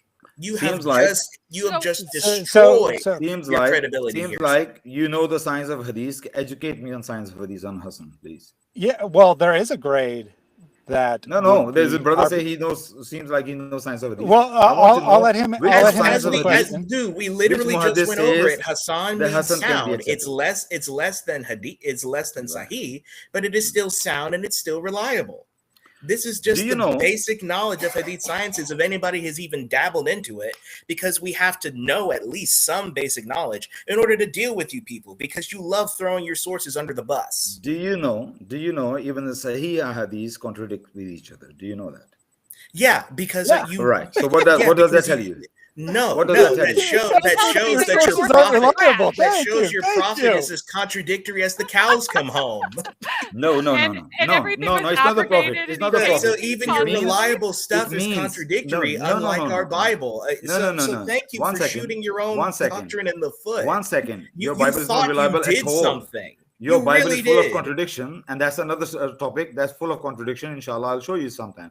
But I'm Oh my saying goodness. our Sir, Quran. you said that our the last Quran. time you 1 and second. I dialogued. What happened to We're the literally manners? I'm going speaking through the right now. same circle of when I first came I'm on speaking these right now. answers. I'm speaking. Let me defend what you make accusation of Islam. He's Our just yardstick trying to is get us off topic. All our right, yardstick is Wants to Quran. finish your review. everyone. Our everyone? yardstick Yeah, he's is trying to Quran. shift. He's trying to shift topics. Yeah, Our let a boss yardstick is speak. Quran. No, I will go wherever you take me. I'll go wherever, inshallah, and I'll show you where you're wrong about when you claim something.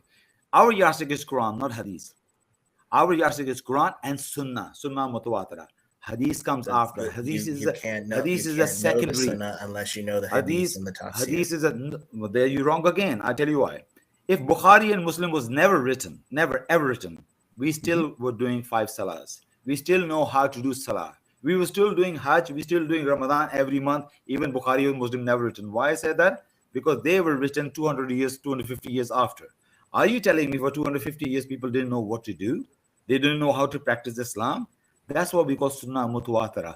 We do Sunnah Mutawatira does not rely on Hadith at all. Hadith is just something written about Sunnah Mutawatira. It's in the book now. So we follow The that. Quran only So Muslims would disagree with you. Quran only Muslim, yeah, okay. They have their own reason, and we can tell them where they're wrong. But that's not the point here. I'm saying How do you know that they're wrong though? Hadith. Are you Quranists only? You Quran? Bring your argument, and we tell you. No, they're wrong. I'm now we're a talking about Christian. shifting I the don't argument. believe in the Quran. I'm just saying that your Quran only Muslims disagree with you. so I don't even fit in this. I'm not a Quran only Muslim. I'm a Quran Aryans disagree with Muslim. Trinitarians. Arians disagree with I'm Trinitarians, actually, I am a, Unitarians disagree with and Unitarians. if we're So going to on. actually be accurate, I am an original Quran only Christian. So Yeah, I was about to bring that up, Mr. Black Doctor. We're all original Quran only. Okay. Anyway. Yeah. So Okay. we're So saying let's focus this, because hadiths we're going all are over the not. place. We're losing Hadiths sight of can what be we're actually right. Hadiths discussing. can be wrong. There are illas in hadith. The science of hadith says that if there is any defect, illah in the hadith, we reject, we leave it. If it goes against common sense, we reject it. Not me saying that. The hadith scholars say that. Khatib al-Baghdadi says that. Ibn Salah says that. They were 1,000 years ago. They were writing sciences of hadith. So they make these rules. They say even the chain is authentic, totally authentic, but it still goes against common sense, against Quran and Sunnah, and something which should be commonly known and coming from one source. We reject it. There are hidden defects. We reject it. So even the authentic chain can be rejected, let alone Zaif and Hasan. Can you now bring the Sahih Hadith to me, which says you can be the slave, please? I'm still waiting for that, and you're failing to show me that. Okay. So just real quick here. First of all, we've been all over the place, but I want to make just a couple of quick points. The grading of Gospel and Thomas or other Gnostic Gospels wouldn't be Da'if. It would be Madu, fabricated. There's a difference. There's a massive difference between Da'if, which is weak, which means it's uncertain, and Madud, or Madu, sorry, that means fabricated, because there's a difference, right? There's a difference between something is known to be false and something that's unsure. We know Gospel of Thomas is to be false, so that's not a valid comparison at all. Second, you said that if a hadith contradicts the Quran or contradicts common sense or whatever, that it is to be rejected. All of that is already taken into account in the grading. So what you're really saying is that the graders were wrong, that the graders that came up with the Sahih definition and Bukhari, for example, was wrong when he graded this hadith as Sahih, because that's already taken into account. Not me saying that. Even like Sheikh Albani said that as well. He makes some of the hadiths from Muslim and Bukhari. He said they're not Sahih. He graded them Hasan, one grade less. He says not authentic. Right. Not me saying that. The scholars also say that as well. Which is fine. I mean, you're throwing. Well, I won't say throwing under the bus, but you're calling to the questionability, the reliability of the hadith collectors. You're saying that they may have made mistakes. Which is fine. Let me say that very quickly. I'm saying that the hadiths contradict and they both Sahih.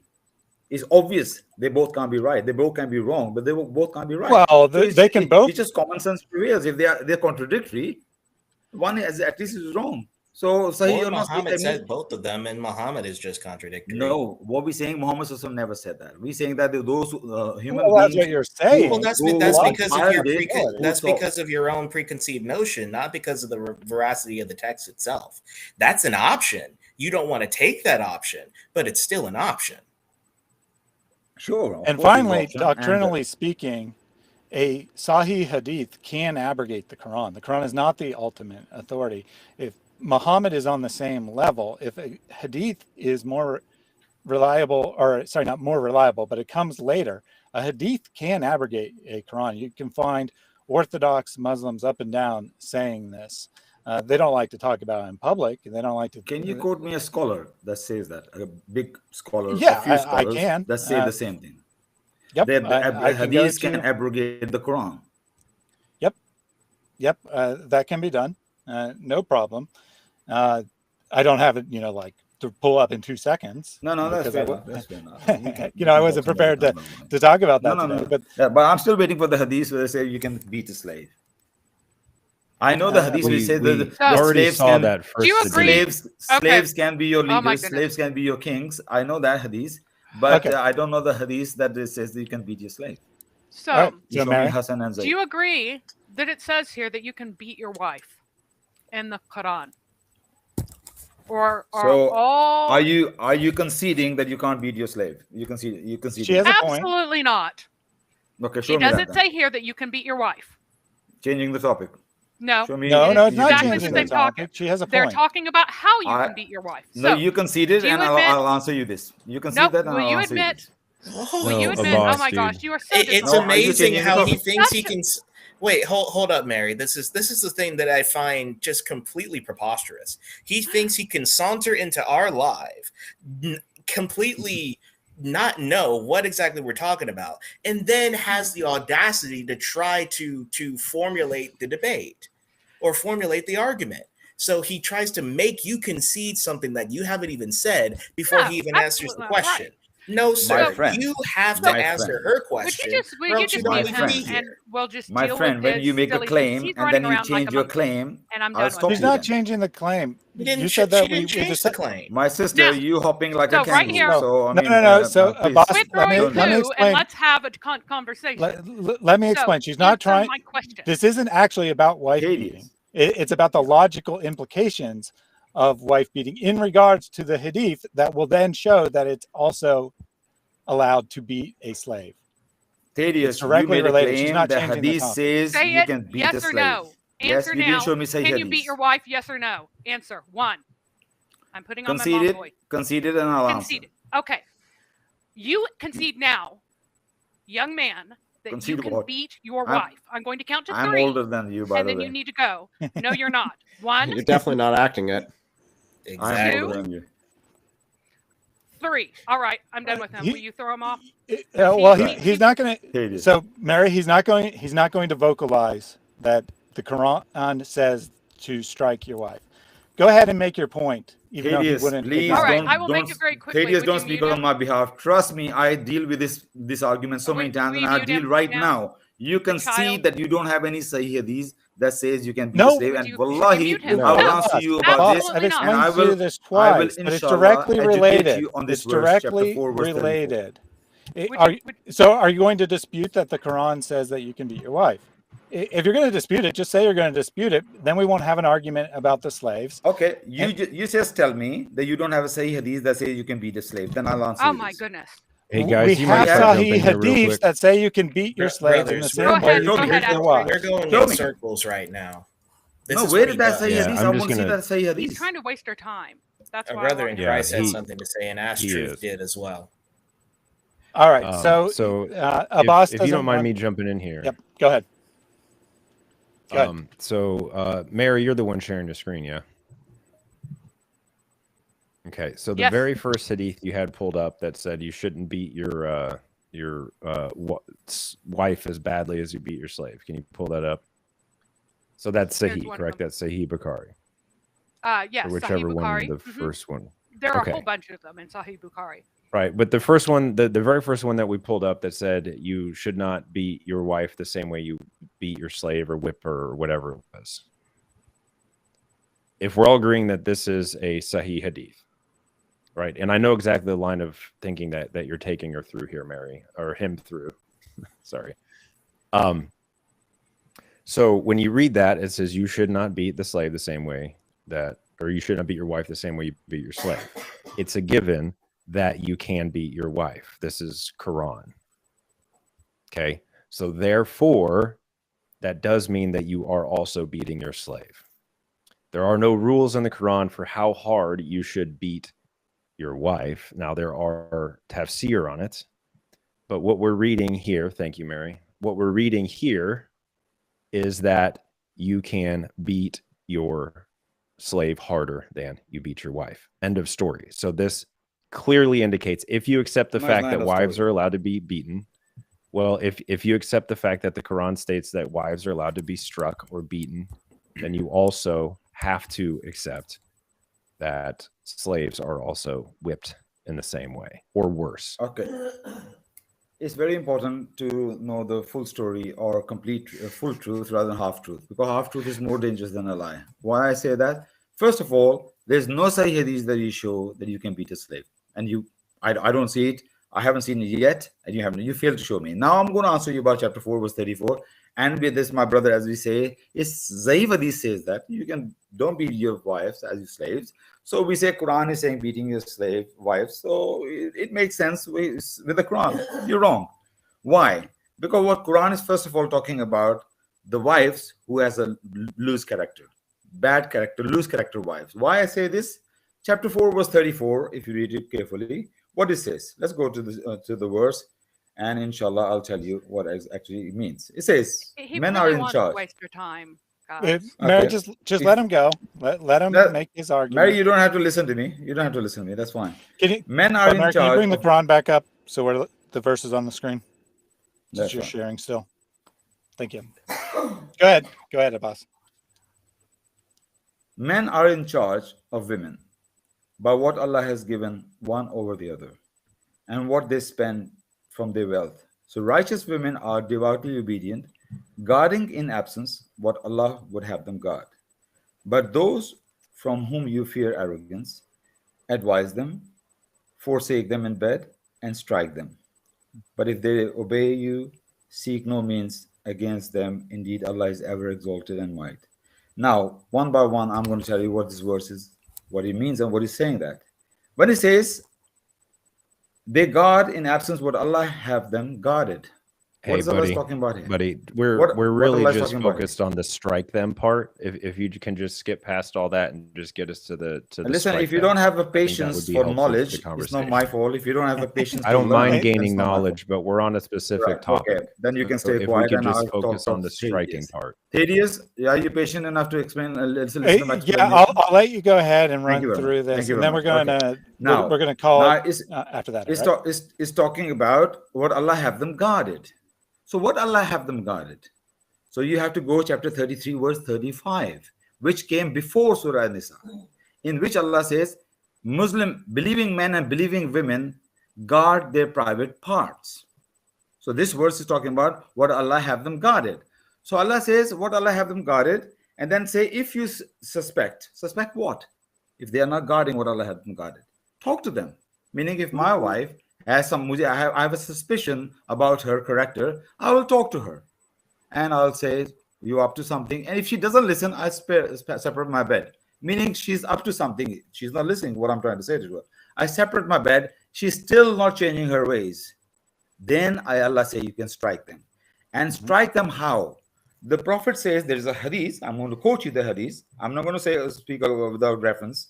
Hadith in Surah, in Ibn Majah 1851. Ibn Majah 1851. If you want to put in the screen, you can put it. It says, companion asked him how to strike them. He said, you should not cause injury and should not leave any mark. Now I'm asking you a question. What kind of a strike to a woman that doesn't leave a mark? Ask yourself. If you punch her in the kidneys, this strike, that's injury, isn't it? No injury. It doesn't cause a permanent injury, which is what. But it caused injury. I didn't say permanent injury. I say injury. Well, you said leave a mark actually, which is different. No, injury and mark. No, I say don't cause injury. So what is considered? What that means is this is nothing. This is so nothing. If a I haven't finished. Mary, I haven't finished. Mary, I haven't finished. Let him finish. We're just going to be comment very briefly on it because it's not the subject, and then we're going to move on and get back to talking. But you wanted me to go there, and I'm a Muslim. Yeah. I'm not shy of going into the Quran. I'm very proud of every word. Yeah, that's fine. Okay, give me one more. I'm letting you make your argument, but it's not on topic. I don't want to dwell on it. That's all I'm saying. Well, you asked for it, so I'm going in there. Yep. So it says, now I lost the plot. So I say, don't leave no injury and don't leave any mark. So what kind of a hit strike is that? There's no leaving mark on a woman's body. I have a wife. Once I hold her hand and say, I was showing her something just from her wrist. I just pulled her. Next day, show me. She has like blue wrist here. She got a mark here. What I'm saying is the women's body is so delicate, a little hard to strike and leave a mark. So this is nothing more than a symbolic strike. And to which woman? Who is the loose character woman? Not the woman who didn't cook for you or who talked too much. Is talking about a loose character wife. And a strike is nothing more than symbolic. And there's a hadith of Aisha, Ibn Majah, 1984. It says, Prophet never hit his wives or servants. That's my case. All right. So I don't want to dwell on this. I know my guests want to say a lot about this, but I don't want to dwell on it because it's not the topic at hand. Thank you for your very creative interpretation of the Quran. Unfortunately, this isn't what any Muslims saw in ancient history. So either the Quran is unclear or you're mistaken, one or the other, because the early Muslims didn't seem to think that there was a problem with physically disciplining your wife. I thought that's actually where you're going to go and say that it was acceptable to physically discipline your wife, and that would be a more interesting discussion. But to try to claim that the Quran, perfectly clear Quran, doesn't really mean strike, it means symbolically tap her, I just is not a non-starter for me. Anyone want to make a quick comment? I don't want to go into great depth on this, but anyone make a quick comment? Very quickly, I think his it's just, mistranslation. yeah, go ahead. So, quick mistranslation. So, it says that those from whom you fear ill conduct, and this root here is about rising up. First, it says, just want to be sure that to favor someone over someone else. So, it starts out by saying that Allah likes the husbands more than men. We prefer them. We like them more because it's the man's money that he spends on the woman, right? And that they're guardians, so they don't have rights. They get to be guardians, and all the money is theirs, and they're the ones spending money on women. So that's why Allah likes them better. Then it says, "And those who fear ill conduct, not that they have actually done anything. You're afraid that they might do something wrong. First, you scold them, you leave them, and this is not then. Look at this. Wa. That's and. It is not then. This is then. Fa. This one is and. So if you fear, then advise them. This is not an order thing. This is just an and. And forsake them in bed and strike them. There's no finally here. That's added. So then you beat them. And then if they obey, you don't find a way against them. But it's your perception of their obedience. There's also a parallel verse that says what you should do if you're a woman and fear ill conduct from your husband. And what you should do if you're a woman is that you should give up all of your marital rights to him. And it's better to do that than it is to ask for a divorce. So if your husband despises you, then rather than him wanting to divorce you, you should make him happy by giving up your rights. And this is related to Sauda giving up her marital rights. Now, when we go over here, supposedly he believes that women are so delicate, our skin's so precious, that we get bruised so easily. My husband has never grabbed my wrist with such force and anger that he has left bruises around it. That is horrific. That is horrific. But we do have an instance in which a woman came beaten black and blue. And because she had said something to Muhammad about her husband being impotent. So her husband married her with the promise that he would then let her go and let her go back to her previous husband. But then he didn't let her go. And she said he's impotent. And so he beat her up for saying that. And she said, well, since he had boys previously, he had sons previously, he's clearly not impotent. Well, apparently impotence, he doesn't realize that impotence can happen later on. But he sends her back with the man who has been beating her up and telling her she's in the wrong. There's another one where a woman. Well, hold on, Mary. Mary, hold on. What did Aisha say? Oh, she says in that verse. What did Aisha say? Excellent. I have not seen any woman suffering as much as the believing women. And notice here that there's a singular, any woman suffering as much as the believing women. So as a whole, believing women as a group suffer more than any woman she has ever seen before. There's also another one where a woman comes to Muhammad and she is being maritally raped by her husband because she wants to fast. And he's not letting her fast. Intercourse ruins the fast, so he just rapes her. And he beats her up when she prays too long because she's not serving him.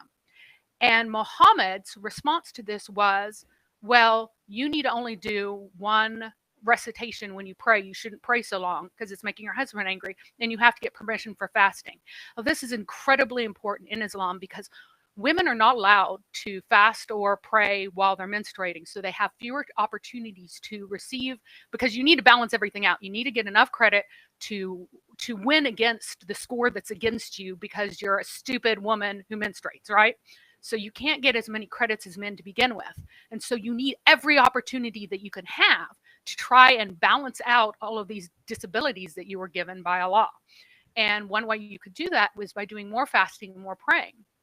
But Muhammad removes the ability from women to choose to fast or to pray more than the minimal amount, and gives that discretion to their husbands. So that means that women in Islam, according to Islamic theology, get sent to hellfire because their husbands' penises need more pleasure than the women need salvation. And it's better for the women to not pray so much and not fast so much so that they can feed and have sex with their husbands than it is for the women's souls to be saved.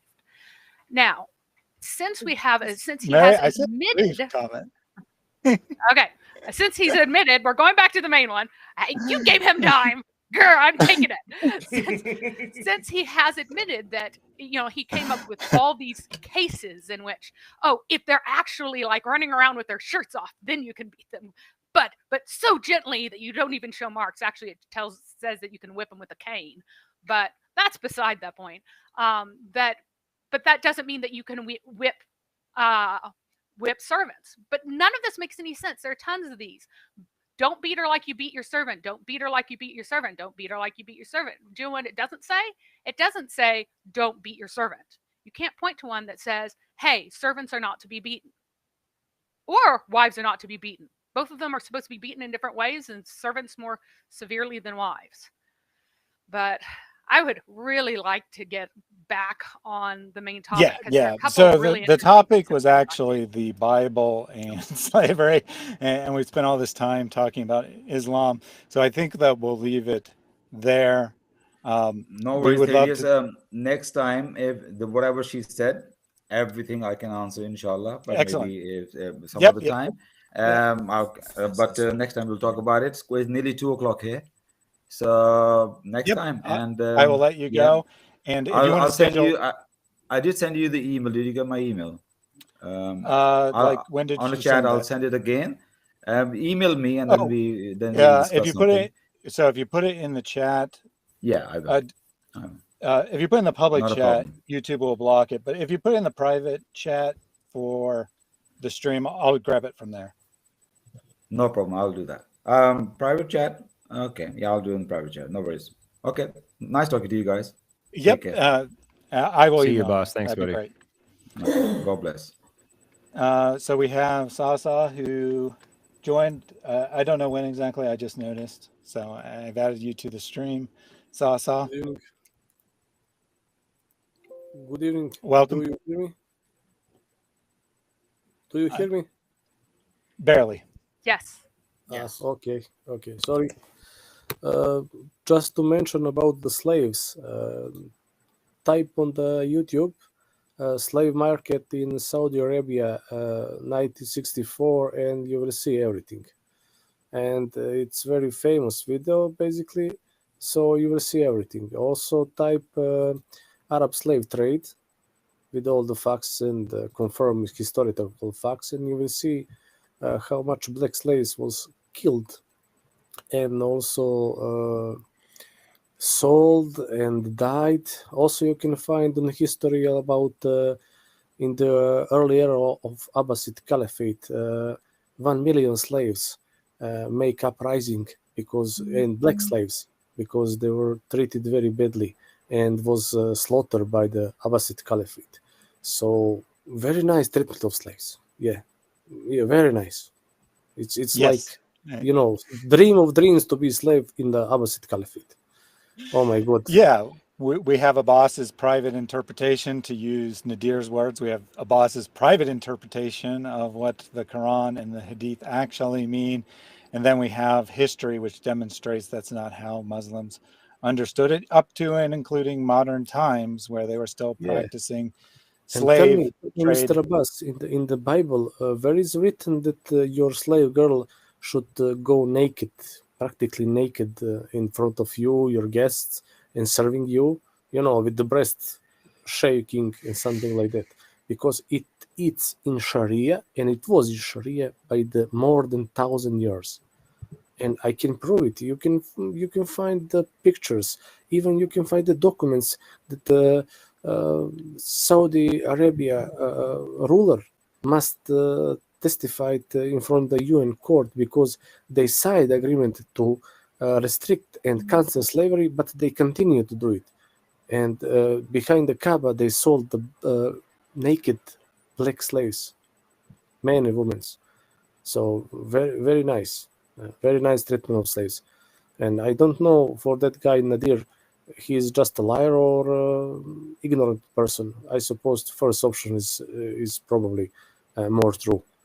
He's been doing it since the 90s, so the first option is best. Well, this one's Abbas. He is talking about the new guy. Does anyone know why people knew that Muhammad had married Aisha? Or not Aisha, excuse me, Safiya. Does anybody remember that hadith? Why did all the Muslims know that Muhammad had married her? Yeah, because, he killed her husband, her brother, her father, bunch of cousins.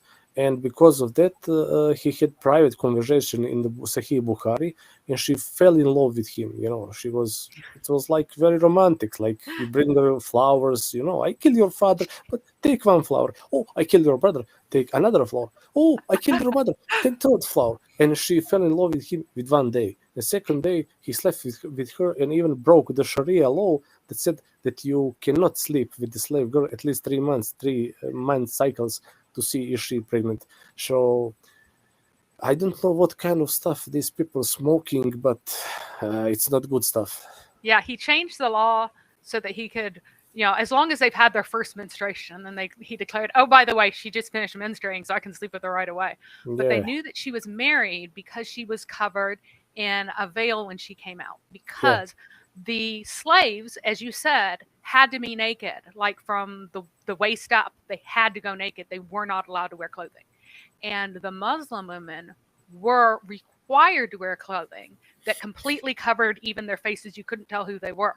And it says in the Quran, the reason why they need to cover themselves is so that they will be known and will not be harmed. And in context, will not be who would be like harming them? Who's molesting them? Who's harming them? It's the Muslim men. So the Muslim men get to see all the slaves naked so that they can know that they can harass them and just casually do ugly things to them. But the Muslim women are covered up so that they're not going to be hurt by those Muslim men. Yes. And Umar beat one slave girl because she wore the hijab. So you cannot beat slave girls. Why Umar break the law then and beat the slave girl because she was wearing hijab, nothing more. She didn't do nothing bad, And he beat her and told her, what? You think you can do like a free woman? No, you can't. So quick question here from Rockstar. To you, Sasa, do you have a YouTube channel? Yeah, we have YouTube channel, me and my friends. I'm Sasha with the Jewish origins that send you the PowerPoint about Jewish origins of the Quran. And yeah, I'm that one. It's Excellent. like Put Istina Život.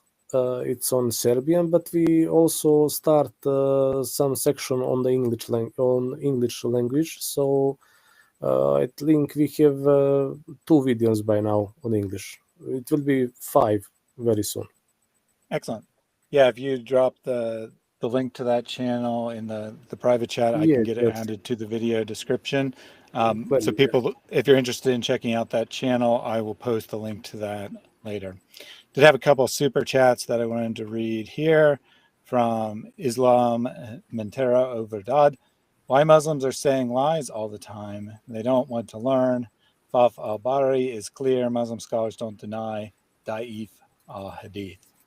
And that is correct, that Da'if Hadith should not be discarded because they estimate actually that there's between a 45% and an 85% chance that the Hadith are true. So unless there's a clear reason to reject it, you don't want to throw out any of Muhammad's words, which is exactly why they've been preserved to this day, because the Muslims don't want to risk accidentally throwing out something Muhammad said.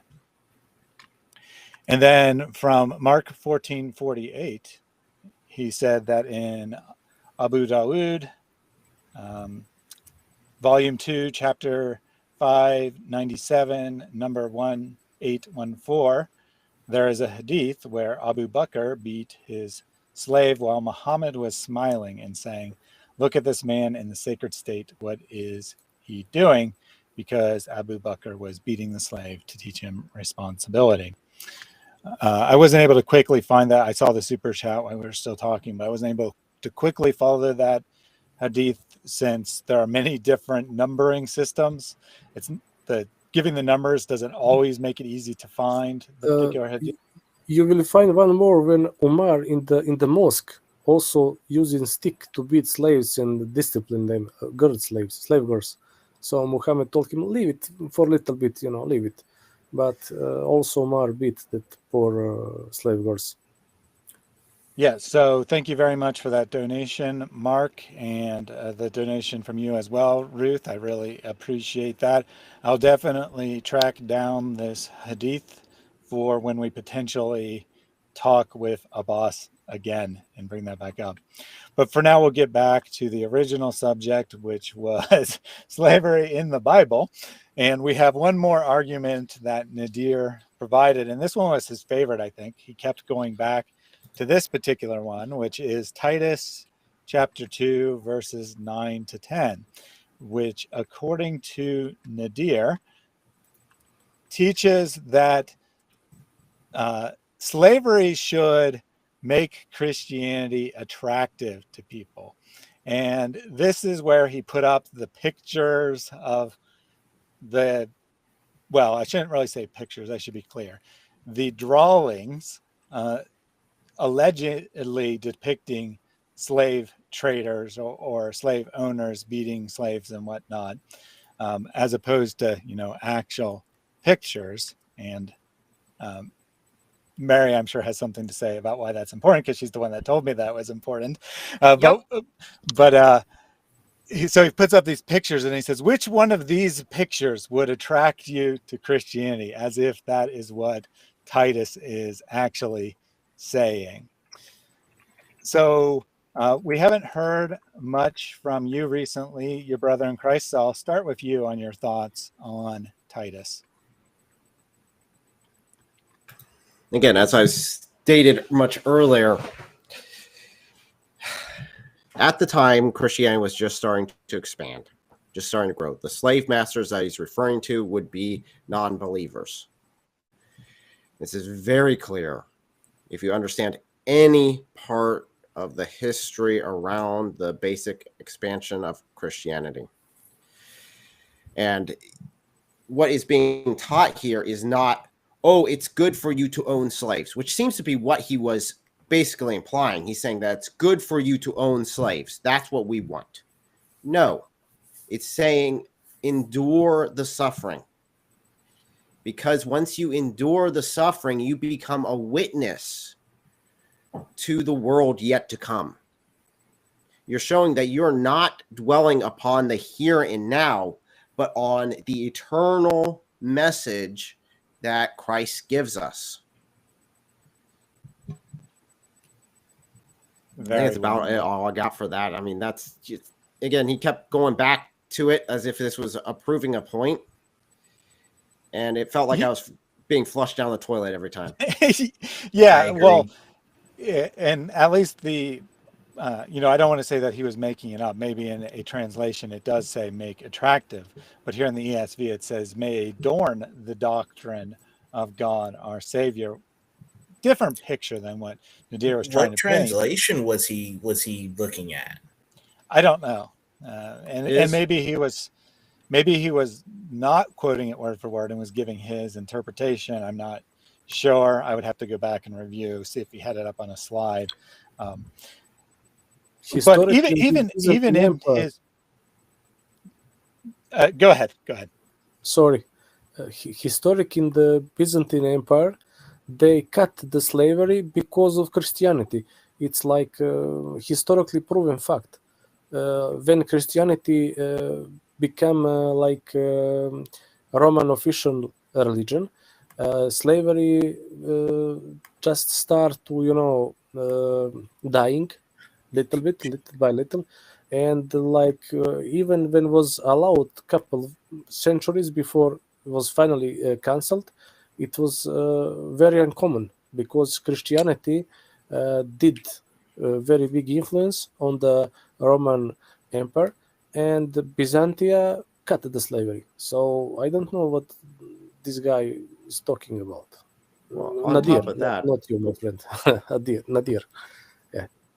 Yeah, on top of the that, reason why I asked was because I'm looking at the Greek right now. I'm looking at my NA28, and where it says that they may adorn the doctrine of God our Savior, it doesn't mean to make attractive. It means to make beautiful, to dress, because it's in the present active. It means to be adorned, to decorate, beautifully dressed. It's talking about so that in everything these slaves can make beautiful the doctrine of God. It's not about making it attractive to other people. It's about being a good representative of the gospel, not being argumentative, not trying to be contentious, but showing all good faith. Well, thank you for that, because I didn't even realize that he was trying to exegete that. I didn't realize that that's what he meant by that he thought make attractive. And it's funny Exactly. because the Quran does use adorn in this kind of like there will be adorned women and things like that. So that makes more sense because I'm like, what is he even talking about? He's just exegeting it wrong. Right. And I'll probably say this one thing, and then I have to leave. It's about 8 o'clock for me. I have to get some more stuff done. But one thing that this is talking about, it's talking to Timothy about instructing literally everyone to obey sound doctrine in every single aspect of their life. And I find it odd of Nadir's inconsistency because, I mean, if he wanted to talk specifically about the behavior of slaves in comparison to the behavior of their slave masters, I'm sort of surprised he didn't go to Ephesians 6, because Ephesians 6 talks about the behavior between slaves and slave masters. In Ephesians chapter 6, verse 5, he says, "Bondservants, obey your earthly masters with fear and trembling." So he says not only to obey them, but technically he would say to fear them if Nadir was talking. And so he says, with a sincere heart, as you would Christ, not by the way of eye service as the people pleasers, but as bondservants, as slaves of Christ, doing the will of God from the heart, rendering service with a good will, as one does to the Lord and not to man, knowing that whatever good anyone does, he will receive back from the Lord. For either he is a bondservant or is free, or whether he is a bondservant or is free. So they're all equal because they both have to answer to God. And then verse 9, "Masters, do the same to them and stop your threatening, knowing that he who is both their master and yours is in heaven, and that there is no partiality with him." Wait a second. There's no partiality with God in comparison to slaves and slave masters? But I No thought that wonder Allah Nadir likes didn't men get that. better.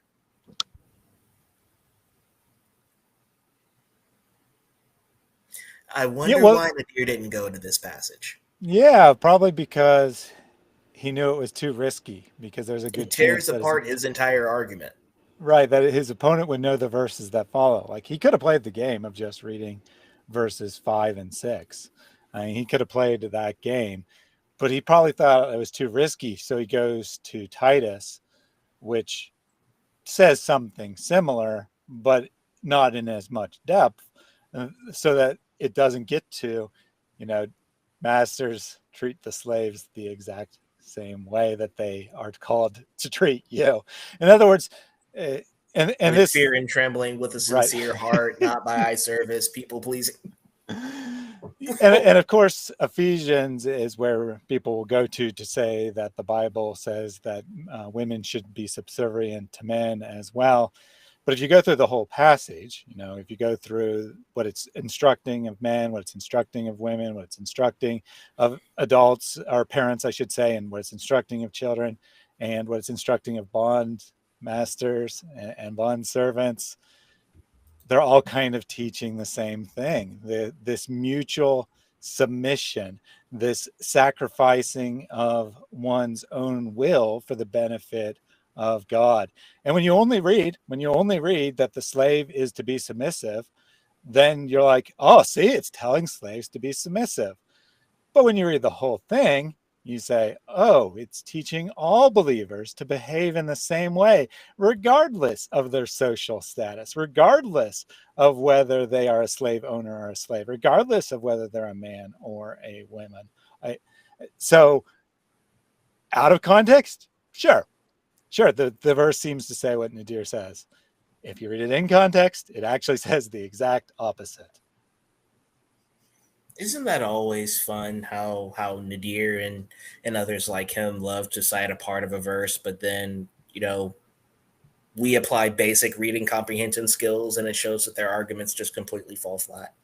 But guys, No you wonder know they're that following reading is someone who couldn't read.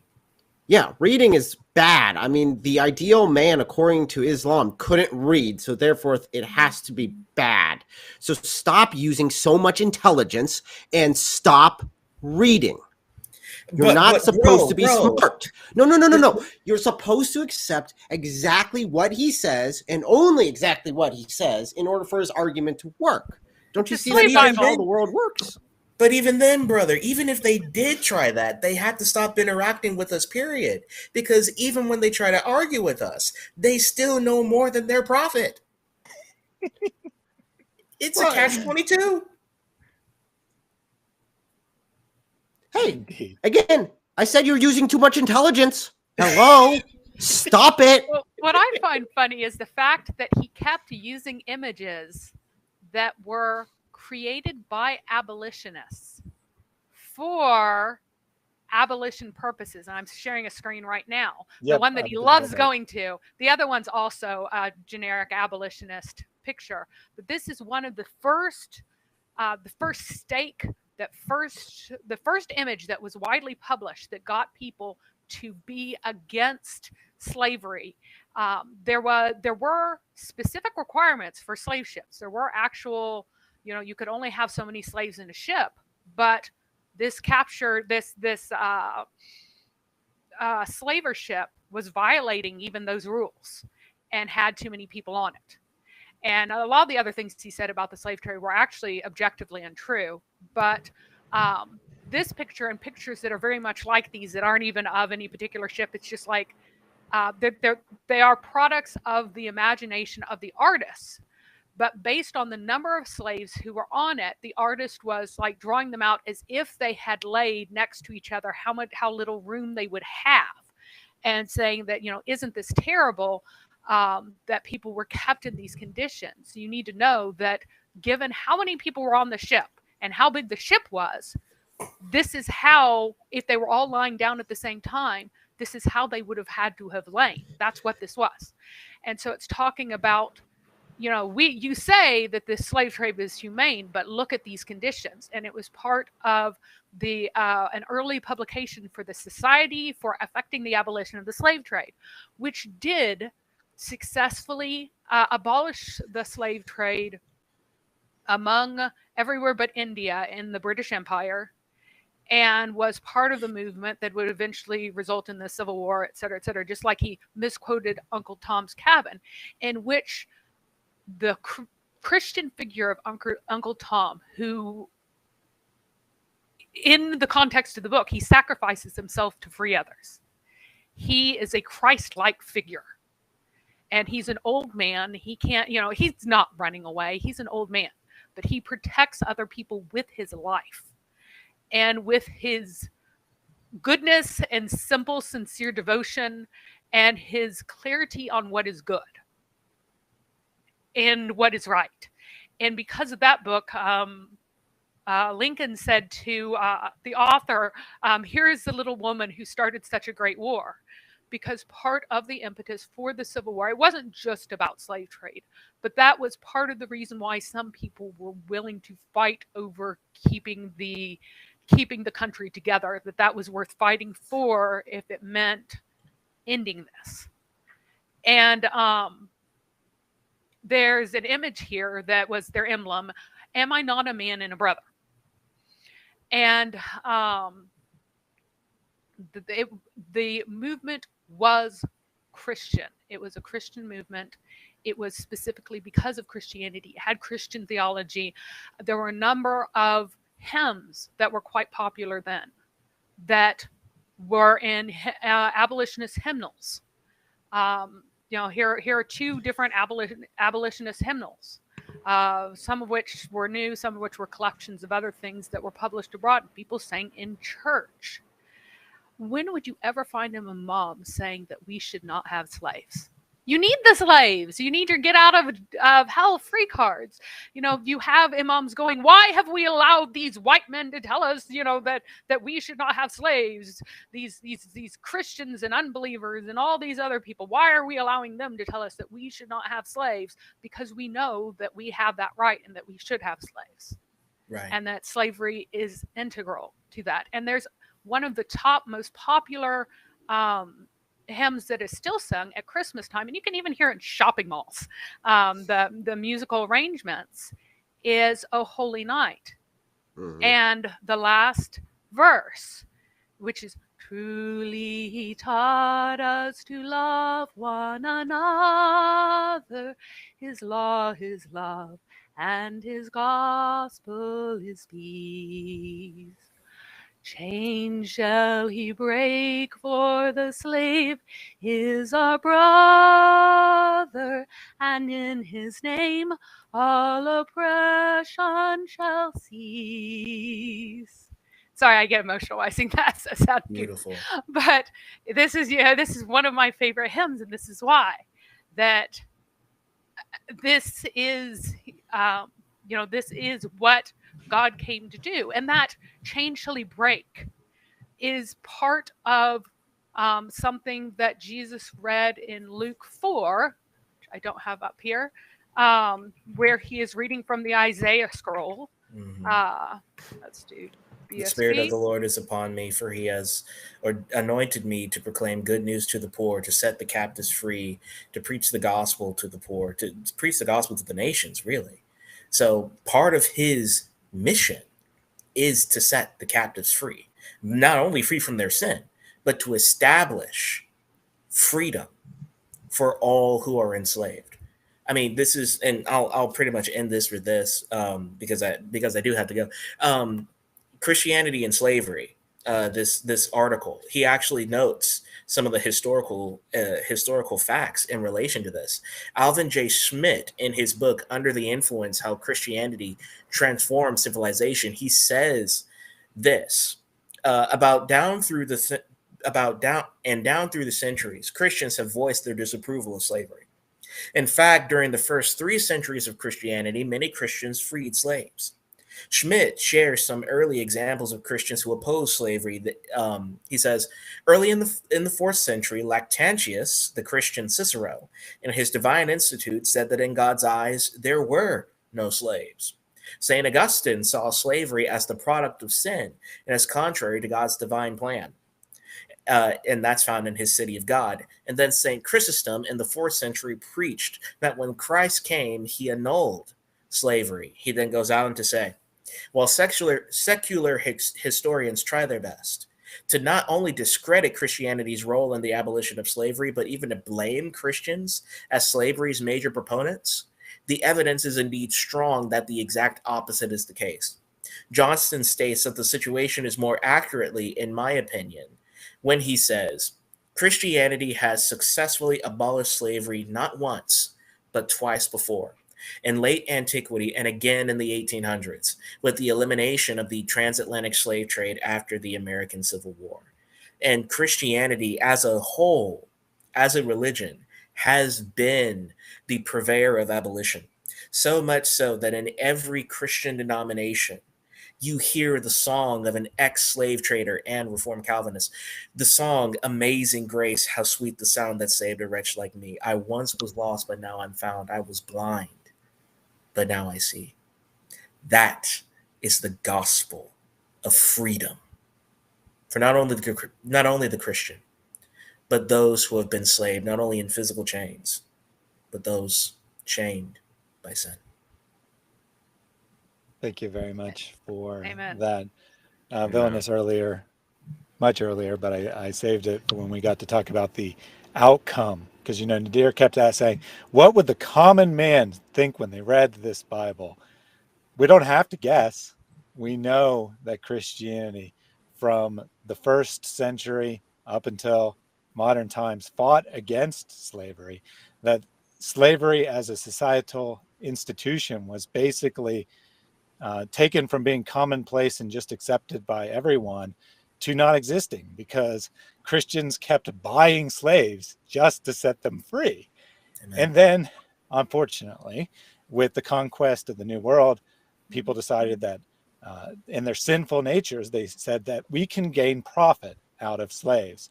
And slavery was brought back. It was brought back in a different way than it had ever been before. But it was, again, as you just said, Christians who put an end to that type of slavery as well. As Villainous says, William Wilberforce was a major factor in that. A person who did not begin their life believing in the gospel became convinced. And once he became convinced in the truth of Christianity, he read the Bible. And what did it tell him? It told him that slavery was the most horrific institution on America, in the world. And he spent the rest of his life fighting against it and ultimately prevailed. Amen. Thank you guys for having me. This was awesome. Thank you very much for being here.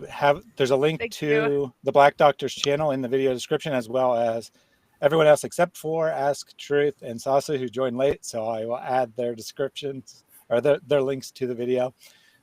We'll go for a little bit while longer, but thank you for joining us, and we'll have you on again soon. Of course. Thank you. Thank you, brother. Appreciate it, man. Yeah, and you can we don't have to guess as to what slave markets look like. We don't have to go to pictures of imaginations, because we have real pictures and real videos of them that happened in times in which there were photographs and videos, and these were all happening in the Muslim world. But before we go here, I wanted to show, you had already mentioned Exodus 21:16 about the kidnapping people. If you kidnap people, that you have to be put to death, right? And this is actually reiterated as among the people who will not be saved. There are various places where lists are made of those who are not among the saved. And it's people who are unrepentant sinners continuing in certain behaviors are not among those who are saved. The unholy and profane, killers of father and mother, for the sexually immoral, for the homosexuals, for slave traders and liars and perjurers. So slave traders are among them. And that's a person who kidnaps and enslaves people.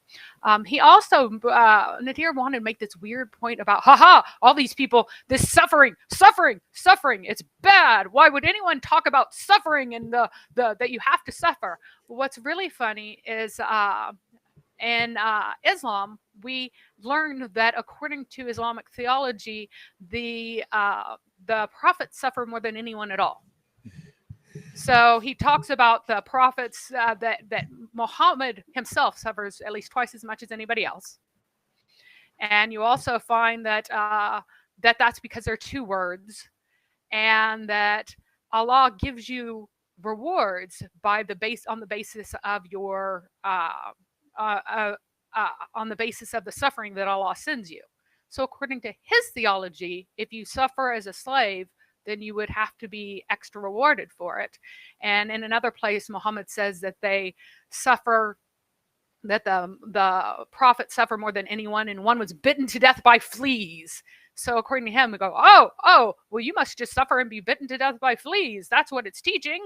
And the funny thing is that one guy actually thought that was what Muhammad was teaching. And he was sitting there scratching the lice on his head so that they were like falling into the food pot. And Muhammad's like, what are you doing? He's like, I'm being afflicted by lice, but I don't want to take away the blessing from my suffering. And Muhammad said, go ahead and cut your hair and then just pray to have the blessing that comes with the suffering, but not the suffering itself. It's one of these weird things that he was teaching. So his weird stance on saying that, oh, what is this strange teaching that suffering is rewarded? No, the Islamic one is funny. So another proof that the thing about the clothes and the food, that you feed him your food and clothe him in your clothes, is a made up one from later, is that Muhammad supposedly said this: when your servant brings the food to you, if you don't ask him to join you, then at least ask him to take 1 or 2 handfuls, for he has suffered from the heat while cooking and is taking pains to cook it nicely. So this is not saying that you need to feed your servant. And Abu Hurairah, by the way, only became Muslim like 2.5 years before Muhammad died. So it was right before the conquest. So it could not have, he could not have said this more than very shortly. It's in the same time period that he met that he could have, that any Muslim could have been in the area where this happened. That didn't actually happen with the guy wearing the same clothes that was made up a long time after. Because the thing he said is that you have to clothe him from your clothes and feed him from your food. Well, a little bit of it, but not actually your dishes. You can give him 2 handfuls, and then after that, he eats the cheap stuff. So, then if you want to show the, I pulled up the video here. Yeah, well, I have it saved on my you computer. have all of them? So, yep, I'll play it from there. Do you also have the one of the Saudi Arabia from 1964? No, I don't as have well? that one. I have that one too. So All I right, found so that. we'll play those in a little bit. But before we get to those, I think we'll probably end with those to show that since the debate wasn't actually about slavery in Islam, I don't want to spend, massive amounts of time on that, but I think we'll close with that to show the extreme hypocrisy of Nadir or any other Muslim who tries to argue that Christianity is false because of slavery. I think that this comment here is a nice transition to the other thing I wanted to talk about before we wrap up. And we won't go through all of the points Stanley made, but I want to highlight some of the best moments, if you will, of the debate. And I put this up here from Ice Skater, who, by the way, I've invited to come talk to us several times. Not interested in that, apparently. He says, the Black Doctor is a black man. He should know that the Bible gives a smiley face to slavery. And I brought this up because Nadir kind of tried the same ploy, right? At some point, he said to Stanley, you're a black man, so how can you be for the Bible? You are the one who was enslaved. And Stanley had this great response. He's like, don't label me. I don't consider myself a black man or a white man. I don't think in those terms, which I thought was just awesome response. Anything you guys want to add on that particular one, or do you want to talk about, or any other moments that were the highlights of the debate for you? Again, my highlight was him calling Muhammad a criminal. That was my highlight. I greatly enjoyed that. Yeah.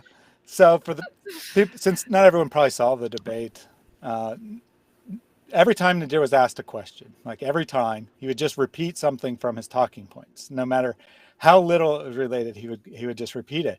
But Stanley pressed him on. Well, he asked him to takfir any Muslim who held slaves, since he kept insisting that Islam isn't about slavery, and this is how you know that Islam is true and Christianity is false. And he wouldn't do that. But after like the 3rd time he was pressed on it, he said, I wouldn't takfir them, but I would call them criminals, which was just so awesome. So any Muslim who owns slaves is a criminal, according to Nadir. So the ideal Muslim in Islam is a criminal. Mm-hmm. So are they all trying to become criminals then? Could be. It's food for thought. I also found one that's really funny. That's a terrible insult for which Abu Dar was corrected. He said, I had a quarrel with one of my brethren whose mother was of foreign descent, so I vilified him as, you son of a black mother. So this is a terrible insult because he went to complain about me to the Prophet. When the Prophet met me one day, he said, Abu Dar, you are someone who still displays unbelief. So it is an insult to say that your mother was black. Apparently. Yeah. Yeah, I just did a recent series looking at racism in Islam. And although we're told that racism is a modern invention, that it's something that Europeans did, especially Americans did, in order to justify the slave trade, that people didn't think about one another in these terms that we now call race before that time. And I'm not saying that's wrong. I think that is correct, at least as far as Europeans go. Europeans didn't consider each other to be different races, as in, he is less human than I am because he looks different than me. However, the Arabs, the Muslims, seem to have developed that mindset independently many years prior. You want to say something? Yeah, and their racism is throughout. If you go to look at African history, you look at the city of Mali, the nation of Mali, basically the most advanced African nation that's ever existed. To the south of them were cannibals. And race mattered even to the cannibals, which were just, as far as primitive goes, this would be the base group. What I'm saying, what I mean is they weren't influenced by outside sources. So you can't say that this was because of Europeans coming in and telling them that race was important. No, race was important to them because the cannibals wouldn't eat white people. They would send them back. According to the cannibals, they weren't done. There is a language where white people are called non-edible animals. Like yes, they have a category for. That's it. That must be the one of the Hadza people, because the Hadza have a classification for themselves, for black people, and for non-edible animals, and white people are put in the non-edible animals category. Yeah, but racism is something completely new. Absolutely. Oh, by the way, I found out the actual full name of Al-Ma'ar. It's Ibn Suwaid al-Asadi, and he wasn't even Muslim at the time of Muhammad and probably wasn't born then. So it is utterly impossible that this occurred during Muhammad's lifetime, the silly story. Oops. So, yeah. It just took a long time because he was so insignificant, but he was taught by multiple, he recited a total of 5 people who were alive then, but he wasn't a Sahaba. He was not even Muslim then. And that's how dishonest these people are. But he was extremely important. Well, it's Abu Dar that he said was super, super important. And Abu Dar was a notable companion, but he wasn't like, I would put him in tier like maybe 3 of companions. I wouldn't put him in, tier 1 has to be like the 4 caliphs who followed. Rightly guided caliphs. Right. And then tier 2 is like the next most important group, and then I'd put him tier 3. But other people may disagree. But yeah, he was not even Muslim then, and he's like, no, it happened when Muhammad was alive. I'm like, there's a time frame about this big where it would be possible. So yeah, didn't happen. Yeah, so Stanley recently entered the chat and he said, how do you guys feel I did in the debate? And you have great timing, because up until this point we were talking about Nadir, and we actually just started talking about our favorite moments of the debate. So far we've talked about your great comeback to Nadir trying to pull the race card, and you trapping Nadir into saying that Muhammad was a criminal for owning slaves. I love that. So good. So good. Made it all so work. I think he's going to come up and join us in a couple minutes here. One of my other highlights was actually like the very first thing that Stanley said after Nadir finished, because he kept when Nadir, like his closing thing, he said like 4 times in a row, because he was trying to fill time. Do these pictures, do these images make you proud of Christianity, or do they make you want to convert to Christianity? He phrased it a couple different ways. And then Stanley's like opening words were like, I didn't come to debate pictures. I came to debate you, which I thought was just hilarious. And the funny thing was, as we've mentioned before, that the pictures are all abolitionist pictures. Almost all of them were abolitionist pictures. Some of them were like recent imaginary pictures, but most of them were produced by abolitionists who were Christians, saying that these are pictures of unchristian things, and that was their argument. And yet, And Nadir's for me, taking them. the most impactful thing that he said was that he would takfir slave owners and challenge Nadir to takfir slave owners that were Muslims. And Nadir did the Muslim shuffle, and he danced, and he bobbed and weaved. He did the 5 Ds of dodgeball, which we all know is dodge, dive, dip, dodge, and dive, or something. I can't remember what they are, but we all know, and then yeah, you don't know. Well, we do, because it was dodge, duck, dip, dive, and dodge. Yeah, there we go. Because there's 2 dodges: the dodge at the beginning and the dodge at the end. But I think we should all be willing to call out someone, regardless of what they self-identify as, if it's a Christian or otherwise. If they are doing something wrong that is anti-biblical, we should be happy and easily to say that, oh, they're doing it wrong. And I think a Muslim should be able to do the same thing. And Nadir actually did kind of do what a Muslim should do, and he didn't takfir him because he knows that it's completely fine and completely halal to own other human beings. I've done what you suggest multiple times, and I've been asked to leave at least 2 churches because what they were teaching wasn't right. So I have no problem. You're just with causing a ruckus. going up there. Oh, I left in the middle of the service. It was a small church, and I have a large family, and we all got up and left. A quarter of your congregation leaves. You have an issue. That is a problem. So we have a Muslim in the chat, Ice Skater. I brought up one of his comments a minute ago, but I wanted to bring up another one here.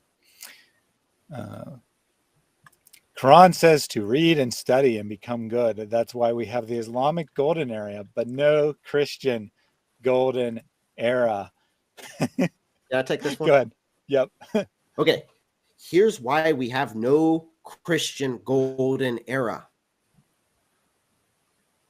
Our golden era isn't an era of this world. Islam is a religion of this world. Therefore, it has a golden age in this world. Christianity is not of this world. Therefore, we would not expect to see a golden age in this world. Plain and simple.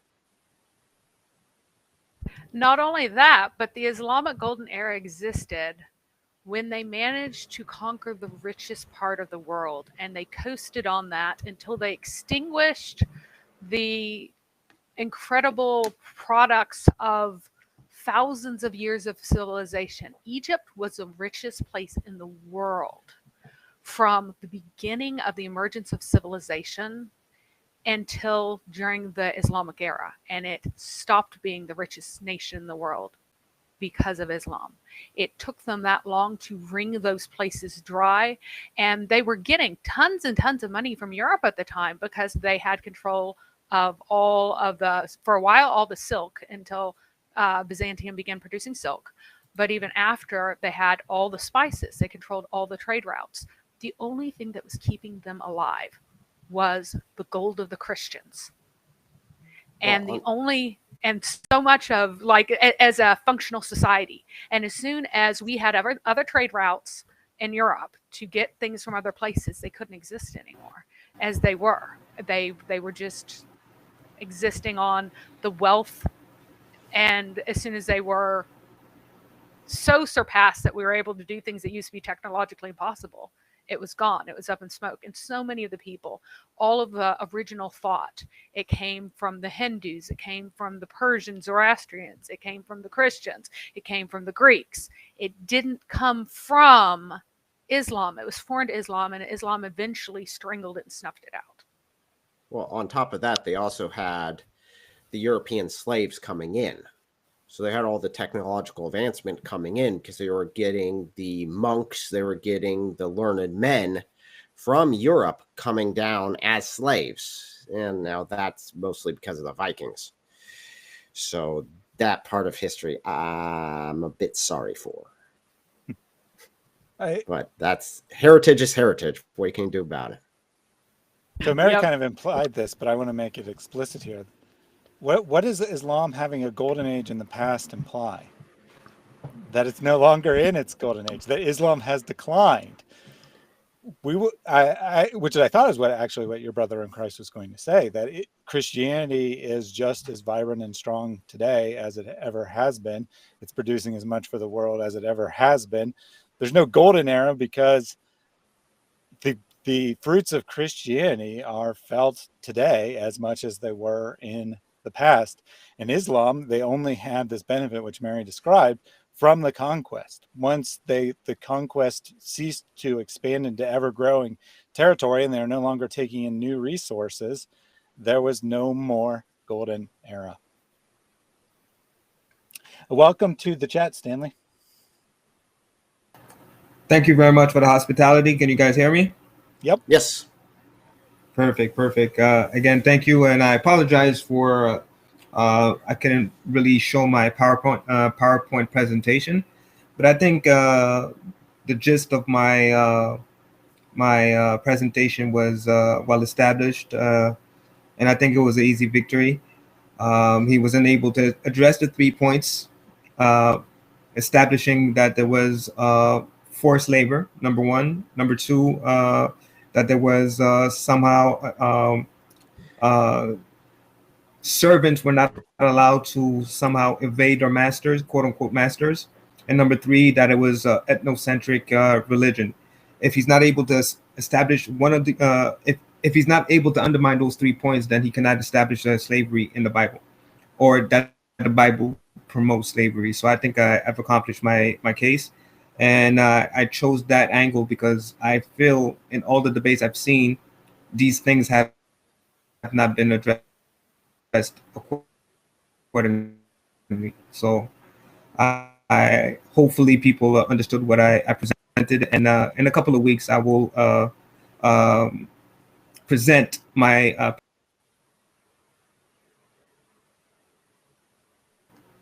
Can you guys hear me? Is he cutting out And you will people? present something. You will present and then you broke out. Until then, we had you. Okay, yeah. My PowerPoint presentation, because there was somebody who wanted to see the PowerPoint, so I'll be presented that on my channel within the next couple of days. Excellent. Yep. The link to his channel is in the original video description. I can add it as a link to this as well. So if you're interested in seeing the PowerPoint behind the argument, then go ahead and check out that channel and subscribe to see that. We were kind of talking about our favorite moments from your part of the debate. The first half, or the first majority of the stream where we spent most of our time, was looking at Nadir's arguments and showing how they didn't stand up to scrutiny, because in the format, to be clear, the format was requested by Nadir. He's the one that proposed it. The format did not have any time for rebuttals, so there was no chance to directly respond to his points there. So we were getting that in now. We looked at the 3 passages he went to. We showed that none of them, if you bothered to read the whole passage, said what he claimed it did. Which, coming to that point, one of my favorite moments of the debate is when we got to the crossfire and Nadir starts by saying, Stanley hasn't refuted any of my points, as if he doesn't know. It's an opening statement. Right. He does this every time. Every time. You would think he would know how debates work by now. You have 2 opening statements which are scripted before the debate begins, and he always wants to go first. And he always goes, "Ha ha! You see, he has not answered my questions." I'm like, sweetheart, this is an opening statement. How long have you been doing this? And he just must think that everyone is so stupid that they really think that someone else's opening statement is supposed to involve addressing his points when it's not. It drives me bonkers every single time. Stop. And he's been doing this for he's been doing this for 30 years, so he should know better. But so. But yeah, I thought so. Nadir wastes those 2 minutes. Like I asked him to ask you a question because that's the format, right? It's Crossfire. He's supposed to ask you a question. He's like, okay, I have 2 minutes. I'm going to talk about how Stanley didn't answer any of my points instead of asking a question. I'm like, no, you were supposed to just ask a question. So then I throw it back to Stanley, and he's like, we didn't have a rebuttal here. I was just giving my opening statement. Do you not know what we're doing here? Wait, okay. So whose format was this? I'm just wondering who made the format. rules? He proposed It's his favorite format, and it's so because all he does in the second half is that he just goes, "Oh, I'm so smart. Everyone runs from me. You don't answer anything." Whenever people do answer him, and he never answers anyone, and that's all he ever does. And he loves showing those 2 abolitionist drawings. He actually found some more illustrations from somewhere, but he has 2 particular abolitionist Christian drawings against slave trade, saying that they're pro-slavery or something, and this is what people like. But he's the one who has the burden of proof because he's holding the affirmative.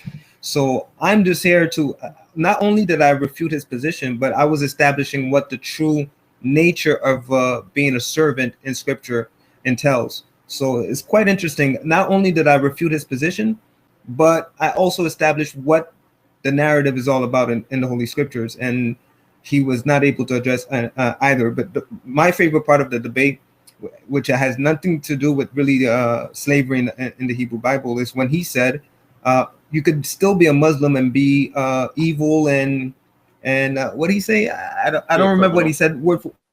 A criminal, yeah. So you could be a criminal and a Muslim at the same time. So it's quite interesting. Yeah, because he wouldn't takfir slave traders, but he wanted to say that slave trading was wrong. And he's like, well, I'm not going to takfir them because you can be a Muslim and still do lots of wrong things. I will say they're criminals, but that doesn't mean they're not Muslims. That's very interesting. I think that is the part I'm going to clip from my channel because I just to let people know, because I know Muslims use the slavery issue to justify what's in the Quran or the Hadiths. I'm not really familiar with the slavery in Islam. I know a little. That's the reason why I didn't want to debate it. Number one, and number two, I don't feel like I need to address anything in the Quran if you cannot establish your God. So if your God is not demonstrable, there's no reason for me to even engage on any particulars as it relates to your religion. I'm here to defend Christianity because you're using that as a crutch to justify the things in the Quran. When it talks about Aisha being 6 years old, what they do is they go to the book of Numbers to try to justify Numbers 31 to justify pedophilia. But there is no pedophilia in the Holy Scriptures. So I'm here to defend the Holy Scriptures. And then once you can't use it as a crutch no more, then you would have to uphold your faith and try to justify it by your own religion and not use anybody as a crutch. Yeah, just so to recap, you proposed that Nadir had to establish 3 points for what he says is slavery in the Bible. It's debatable how that term should be best translated, since slavery to the modern person means something specific, which isn't necessarily what it meant to the ancient people. In fact, definitely isn't what it meant to them. But you said that he needed to establish 3 points: that it was forced, that the slave was forced into it, that they were unable to quit, and that it was racially motivated. He didn't even attempt to justify those first 2. He just said, how would the common person read it? And then on the third, he actually conceded it. He said, yeah, I don't think it was racially motivated in the Bible. Actually, so he did address one. He did address one. I could have responded to that a little better during the debate. It's only after the fact that I said, I could have responded better. He did go to the book of Joshua and referring to a situation where Israel went against the commands of God. So if you're going to stipulate that the Bible promotes slavery on the basis of there's an example where Israel went against the commands of God, that's a whole different issue. I don't believe that's promoting slavery because they're not doing what God told them to do. So when he said that the Israelites were forcing the Canaanites into forced labor, that was not what they were supposed to do. They were supposed to eliminate the Canaanites because, according to the narrative, they're genetically modified people. So I could have responded better, but again, the example he provided is not really helping his case in any way, shape, or form. Yeah, I would agree with that. You haven't had anything to say in a while. Ask Truth. Well, what would you say to Stanley about his performance?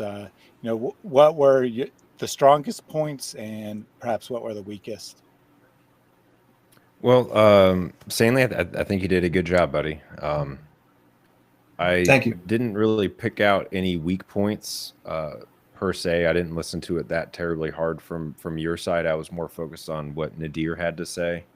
I think right before you came on, you probably heard me. I mean, you were willing to takfir anyone who was a slave owner, a slave trader, and you kind of stumped him that he was unwilling to do that. So that was my big takeaway. Actually, as I'm talking and thinking about, there was, and for the, I've done debates. It's challenging to build a lot of foundation in a lot of different areas. But one thing I would have harped on perhaps a little bit more was how the slaves of the Romans peacefully overthrew the Roman government within the first 300 years of Christianity.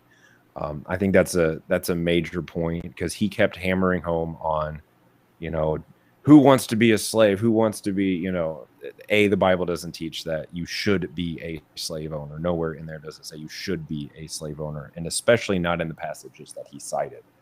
And in the passages that are surrounding where he cited, especially in Ephesians 6, it talks about, like, if you are a slave owner, you should treat your slaves well. So the whole idea of suffering and bringing glory to God, I think if anything could have been established a little bit more clearly, it would have been that, how the actual suffering of Christ brings about the glorification of God, how the suffering of people who follow him, who take up his cross, who humble themselves, if they do that clearly and evidentiarily, I don't even know if I can say that, they did that, the earliest Christians did that, and within 300 years, Christianity had grown to the largest religion in the Roman Empire. That is a good point. That is a good point. I did give an example. I should have thought about that as well, because I stressed the issue multiple times, and I don't like to repeat myself, but I did use Daniel because it's closer to home, because Iran is a Muslim state, a Muslim nation, right? So if Daniel had an impact throughout history until now, there's a burial site of Daniel, the prophet, inside of a Muslim, supposedly Muslim country, a Shia country. So that shows the impact when you have a Christian personage or person who is revered in your own country. So I think that is the number one example. Like, if I could have gone to Rome, I didn't think about it, but it would not impact him that much because he's a Muslim, right? So if I go to your religion, your worldview, religious worldview, and I show that the impact of Christianity on your worldview, I think that it's closer to home. That's the reason why I did that. No, for sure. I think that was great. Yeah, and I think that brought out a definite, I mean, Nadir had many points of weakness, but it brought out one that was quite humorous. His only response was, that doesn't count because Daniel was a Jew, after he's quoted the Old Testament, after he's quoted the Mosaic Law. He says, we're not talking about Judaism, we're talking about Christianity. Basically saying you can only bring New Testament, which was pretty humorous, after his argument was, the foundation of his argument was his misinterpretation of Exodus. So I just thought it was hilarious that that's all he could come up with is, Daniel doesn't count, he's a Jew. And then one other thing I would add is Philippians 2, 5 through 8, 5 through 9, depending on how far you want to take the context. Even for a Muslim, who quote unquote reveres Jesus, this passage I think is really powerful in showing how being submissive, being a slave, being a servant, can bring about a tremendous amount of glory to God. So if you don't mind, I'm just going to read it here real quick. So Christ, who was in the form of God, did not count equality with God a thing to be grasped, but emptied himself by taking the form of a servant. Some translations even say slave. Born in the likeness of man, and being found in human form, he humbled himself by becoming obedient to the point of death, even death on a cross. And in the previous verses above that talk about how we need to essentially imitate Christ, how if we humble ourselves and become obedient and all of those things, that actually shines the light of Christ out into the world, it's attractive to people and makes people want to convert to Christianity, because it's a very strange thing. It's backwards to a man-centric ideal. It's backwards to not resist and not fight against, violently against your oppressors. And this happened in history. This is real history. Like I've said a few other times, the followers of Christ did emulate Christ in a great way. And as a result of that, it goes from, Jesus and 12 disciples to the largest religion in the world today, and to overthrowing the Roman Empire, essentially, overtaking it with their Christian ideology. And also the change of the absolute abolition of personal slavery within both the Eastern Empire and the Western Empire. So serfdom was where people owed service in exchange for the lands that they held, and it was a political system. But the word serf does come from the Latin for slave, because the slaves were all freed under Christian influence from personal slavery and were transferred into a status of serfs instead, because that was part of the first step. Eventually, serfdom itself was also abolished. But the kind of personal slavery that existed in the Roman Empire, they're like, no, because you have too much individual control over people, and you can't have that and it be compatible with Christianity. In the Byzantine Empire, they still had government slaves, but it was very different than having a personal slave. You were part of the bureaucracy and had lots of authority. And the idea was that because you belonged to the emperor himself in this elaborate way, that you wouldn't favor your own family, and they would give up young sons into this system, and they would kind of forswear their own family and become quite wealthy and powerful and well educated. And it was a very different system from what had existed in Roman slavery before. But another verse that I would have used was 1 Timothy 1:10, that talks about those who kidnap people and enslave them.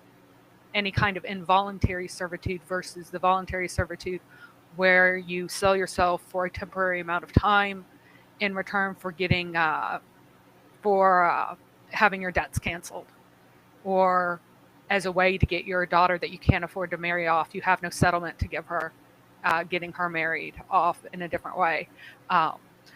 So how the man stealing was forbidden, and that was a normative form of Arab slavery, right? So Arab slavery in its normative form was forbidden, and you were called among those who are unsaved in the New Testament, if he only wants to go there, even though he starts in the Old Testament, of course, and jumps around. So we have a comment from the audience here. Marion said the previous commitment argument was brilliant, sir. Can you remind those, obviously Marion knows what she's talking about, but can you remind the rest of the audience what she's talking about?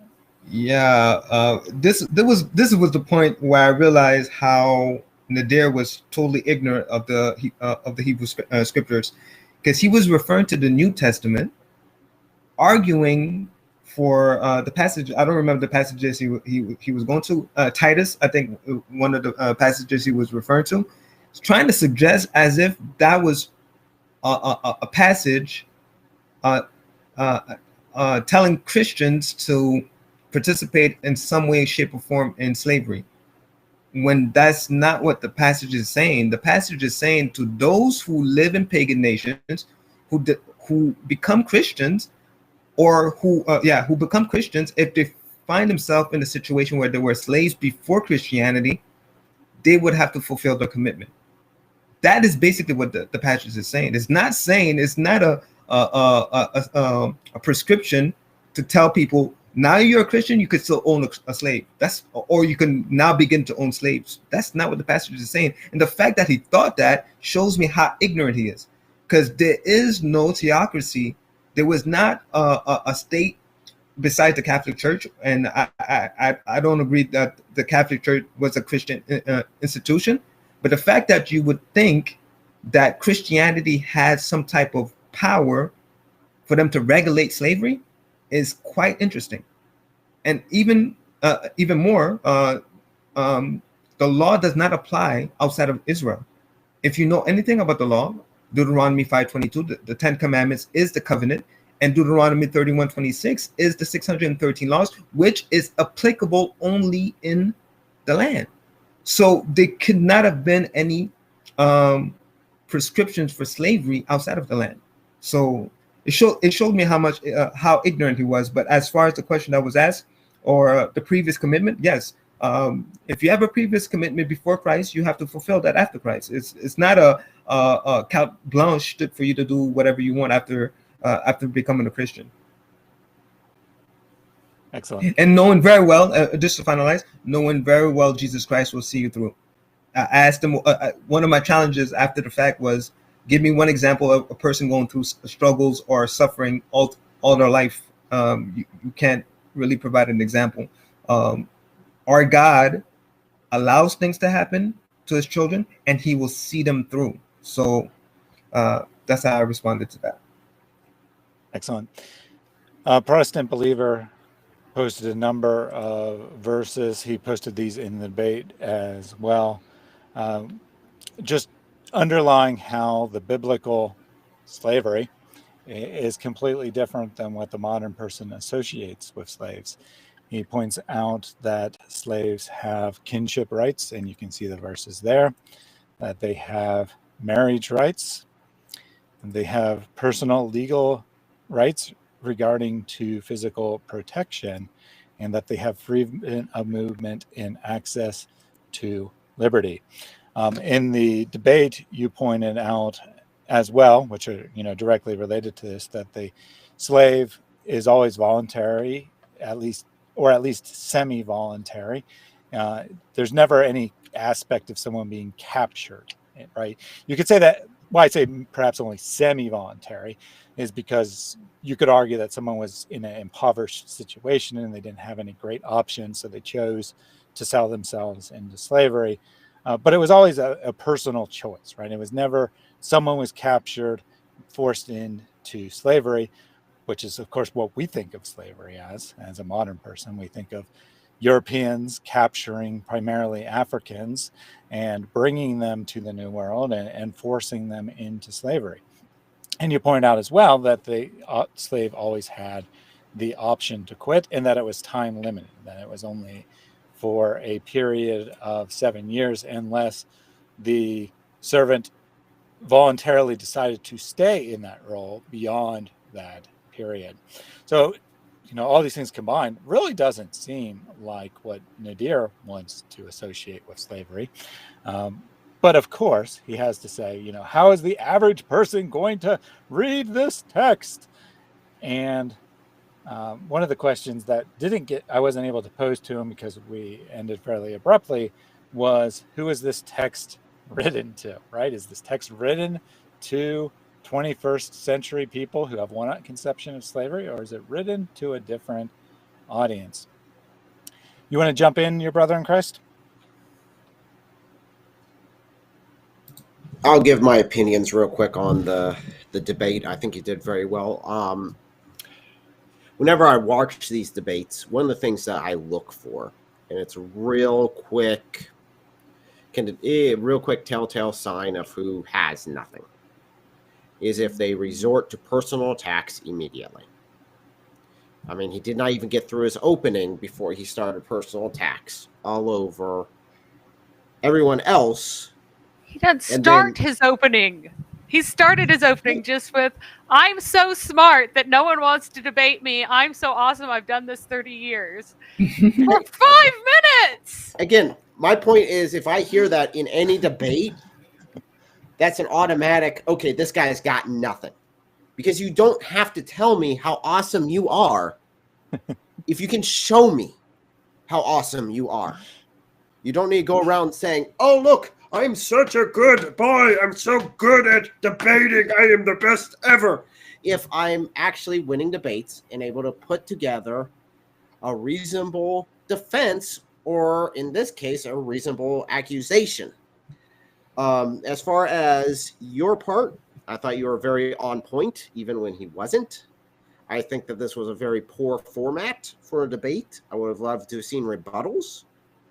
I understand that this is his format. Won't do rebuttals. He hates rebuttals.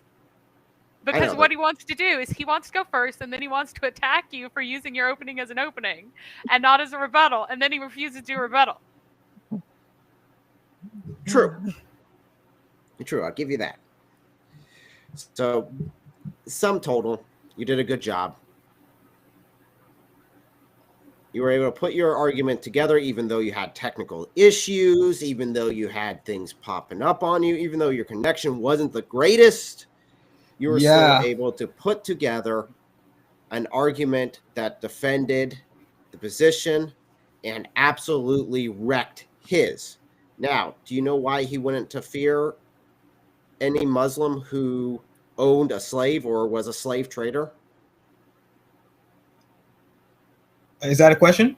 Yes, that's a question to you. Oh, if he did that, he would have to attack for all of Islam, because Islam has promoted slavery. More particularly, there's one Muslim. Who's that? Muhammad himself. As we've shown earlier in this discussion, he undoubtedly owned, traded black slaves and treated them, according to what the header was, as animals. Oh, see, I'm not familiar with these things, so you're teaching me something new, because I'm not familiar too much with it. I know there's slavery in Islam, but I wouldn't be able to really argue for it. But go ahead. No, I did. I was watching it and I heard that part. And I was like, wow, he must know exactly how Islam is and know the background of Muhammad in order to get him on this. So, I mean, even though you weren't aware of that, you hit a gold mine there. Yes, if he's not willing to say that slavery is an evil, then why is he arguing that Christianity supports slavery, therefore it's evil? Good point. Just inconsistency. That's what I see with Islam and all the skeptics or the non-believers. There's no consistency as it relates to their argument or argumentation, because I knew he would not be able to takfir slave owners for the simple fact every Muslim nation, as far as I know, participated in the slave trade. So, for him to do that, he would have to go against his own history. Well, I knew he wouldn't do that. He could have still done that if Muhammad wasn't a slave trader. He could have still done that and got away with it. I don't know if he would have, but But you know, one of his arguments is how people interpret, right? Because his whole thesis is predicated on the fact that people might interpret these verses in a certain way. So I reversed the argument and I said, okay, so the Quran goes, let's presuppose that the Quran goes against slavery. Why is it that you have a whole history of slavery within the Islamic history? So how can you explain that? So I wanted to put him in the corner by telling them, okay, so are you willing to takfir all these people that participated in slavery? If if it was not part of the Islamic understanding that you could have that. So he wouldn't do that. So it showed me that he had no integrity as it relates to his position.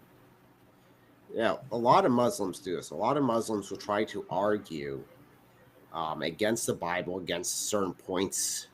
But then once you apply that to the Quran, you realize that they can't possibly be honest with their approach towards the Bible, because they would just have to condemn this book just as much. So exactly what I was trying to do. So do you have a person that's willing to debate him on slavery in Islam? Yeah, someone said that they were willing to live. I also reached out to David Wood to see if he would be interested. So we'll definitely get someone to do that. I'd like to see that. Yeah, it should be very interesting for sure. Because I don't, his argument didn't even make any sense. Like, Christians only want to talk about slavery in the Bible. They don't want to talk about slavery in Islam because they're afraid of that topic. That doesn't even make sense on the surface, right? If we were going to be afraid of something, we'd be afraid of what the Bible teaches. Why would we be afraid of what Islam teaches? Even if Islam didn't teach, like even if Islam said slavery is forbidden, why would we be afraid of that? That doesn't make Islam true, even if it says that. So it didn't even make sense, but he kept saying it over and over again. Everyone's afraid of this subject. No, that's not it, Nadir. He's like, David and Sam are so afraid of me, they won't debate me anymore. I'm like, no, that's probably not their reason. And he's like, oh, the excuses are coming out now. I'm like, no, I'm just not saying, I don't know them. I don't know their reasons, but I suspect it's probably not because they're afraid of you. Yeah, I got a good feeling of why. New. It's not new. I've seen those two pictures over and over and over again. He loves those pictures that abolitionists drew. I'm like, you're using abolitionist material that was circulated by groups of Christians talking about why this slavery is not Christian and needs to be abolished because of God, because of the Christian belief in God. Yeah, so Marion said something that... I suspect that... Go ahead. No, go ahead. Well, this isn't directly related. So Marion said in the comment section, Nadir Ahmed is now asking people to bring Christian Prince to my channel to debate Nadir, when he could just call Christian Prince's channel at any time. He knows Christian Prince doesn't ever go on anyone else's channel, so he's not going to come on my channel to debate Nadir. So then Nadir can claim that he's running away. Nadir knows that. He doesn't want to call. He doesn't actually want to debate Christian Prince. He wants to pretend that Christian Prince is afraid of him. Just amazing stuff. You were going to say something, Stanley? Oh, I forgot. It's okay. It's all right. It's all right. Hey, no worries. We're going to probably wrap up in a little bit here.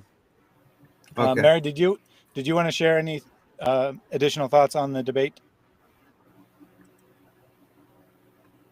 Since I haven't on the debate, I just wanted to have some actual pictures that are not things that come from the works of abolitionists, but are actually like historical, real representations of real slavery and what that actually looks like. So if we're going to ask whether or not this is to be appealing for the religion, first he takes things that are made by Christians that say that this is representing something evil that Christianity is against, and this is why we should be opposed to it because we are Christian. And he's saying that that actually is something that Christianity loves. And what he won't show you are pictures of reality. Oh, there was one really quick thing. So I wanted to go through the timeline of Islam. So Ice Skater here is in denial about the fact that Muhammad was quoting, let's do timeline of slavery, abolition, country, serf. About the fact that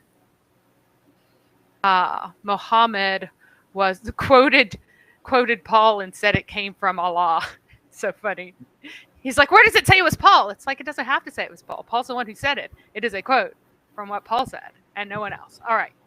So here is various times and places that, if you can pull it up, Thaddeus, Yep. that some form of slavery was abolished. For example, slaves who were citizens were freed at one point in Athens, and the Marian Empire abolished the slave trade briefly. Things of that sort. A particular form of slavery was not allowed. And, there were some various steps that either reformed parts of slavery or briefly abolished parts. However, the history of the total abolition of slavery of various forms, and a continuing one that wasn't just momentary, belongs to the Christian tradition. But Bathilda actually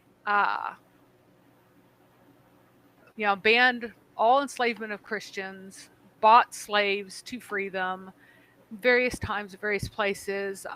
The Council of London entirely banned the slave trade. Of course, the bishop could not pass laws, but through his influence over the next 100 years, it actually was truly abolished through the bishop's influence.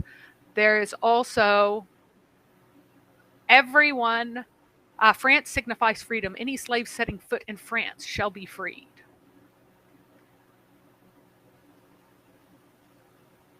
And you find this again in various places that became Christianized later. A lot of slaves were freed later in the 1300s and so on.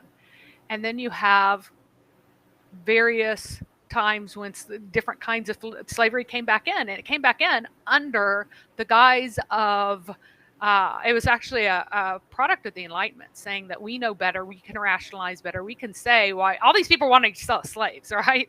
We show up in Africa, they're like, oh, you're lighter skinned than we are. All these light skinned people use it like slaves. You want some slaves? And it was tempting for people to make excuses, and people did. Over time, however. So, Mary, before you scroll down further, can you read? I think it was 1537. I think that one's important there. Yeah, Pope Paul III forbids slavery of the indigenous peoples of the Americas and any other population to be discovered, establishing the right to freedom and property.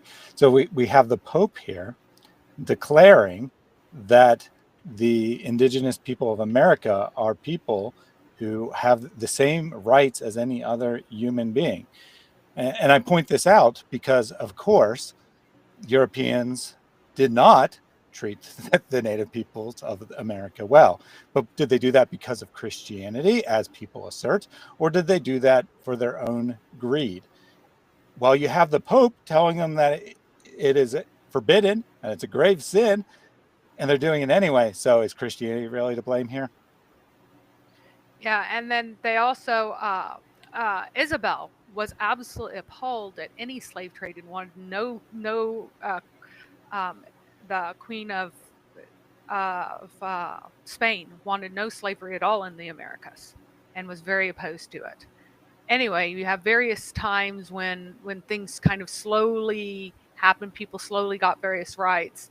And the big one, though, that really took hold in the modern movement, because there were ancient movements that were universal, the universal freedom of slaves had been established in the Middle Ages in various places. It took a long time to grow because of Christianity. Then they re-established slavery again because people are corrupt and want to do things they're not supposed to. And then with the Society for the Abolition of the Slave Trade, you had people who were really pushing back because people were reading their Bible and they knew what was in it, and they understood that they really had no right to do what they're doing and shouldn't be doing that. And the transatlantic slave trade was slowly abolished under this. You had various Christianized, we won't say Christian because not everyone in a Christianized country is Christian. Christianity is based upon the belief of the individual, not just being born to the right family. And you have various progress being made, people taking state positions, et cetera, through the 1600s. And then it starts getting interesting because there's a pattern here. There is a pattern here that we find that all of a sudden you have a few folks who were in the 1900s now. World War I's over, right? Anglo-Egyptian Sudan. So under Anglo rule, slavery is abolished. Iraq actually did it in 1924. But in terms of reality, it continued for a very long time. And 1950, 1999, these are just people who are signing a slavery convention. So it's not like slavery was allowed before then. We have Qatar. We have just people, it's a slavery convention again, and forced slavery convention that doesn't actually mean anything. Slavery abolished in Bhutan. That was a Buddhist country. We have Mali, Nigeria, Morocco, Saudi Arabia, 1962 supposedly, Yemen. Officially in Belgium, although it had actually been abolished before then. That was a slavery convention again. The conventions don't mean all that much. Another convention. Yemen, Oman. But then you keep going. We're in the 90s now. It was not made illegal in a lot of these countries until quite late. Like Chile didn't have any slaves left. That was just the ratification of something that was already existing. But Ghana, 1998. Mauritania, 2007.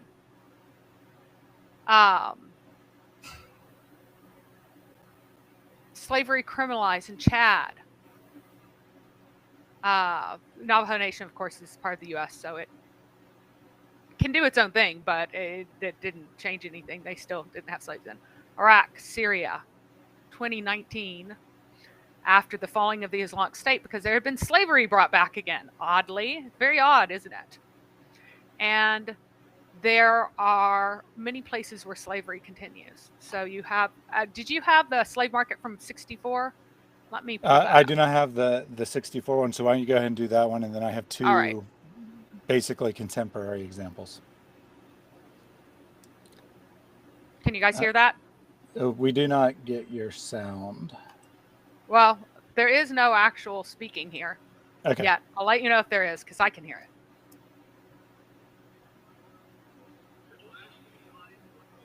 Here, I'll put this here.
I think that's probably good.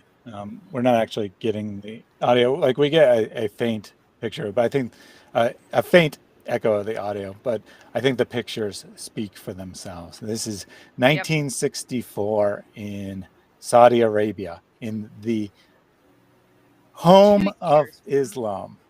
2 years after it had supposedly been abolished. Supposedly there were no slaves. Supposedly the last slave market was in 62. And here we have what I was going to ask you to do, but you already closed it, so don't worry about it. What I was going to ask you to do is go back to the top of the list and just read country after country.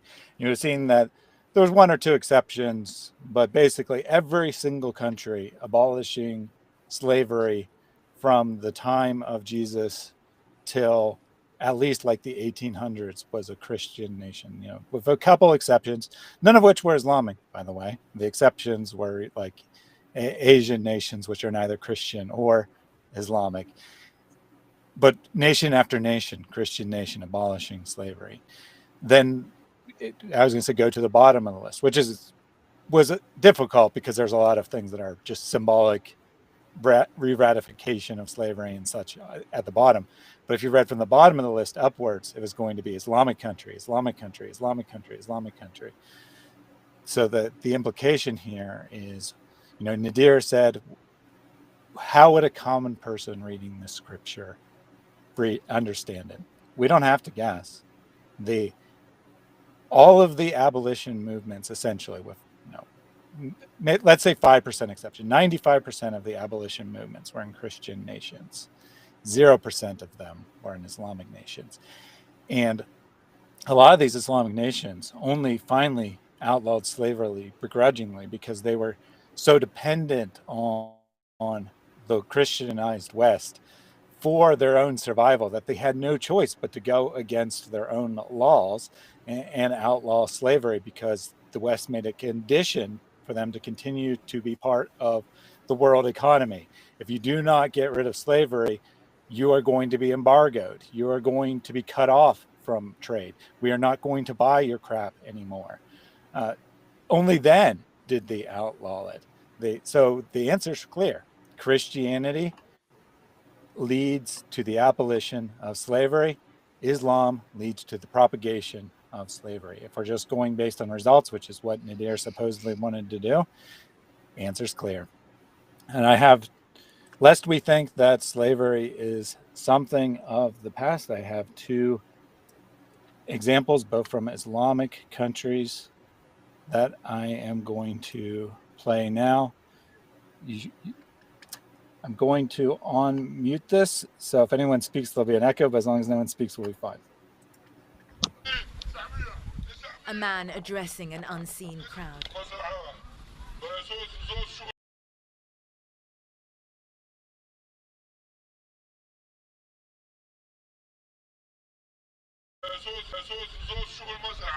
Big strong boys for farm work, he says. 400. 700. 700. 800. The numbers roll in. These men are sold for 1,200 Libyan pounds, $400 apiece. You are watching an auction of human beings. Another man, claiming to be a buyer. Off camera, someone asks, what happened to the ones from Niger? Sold off, he's told. CNN was sent this footage by a contact. After months of working, we were able to verify the authenticity of what you see here. We decided to travel to Libya to try and see for ourselves.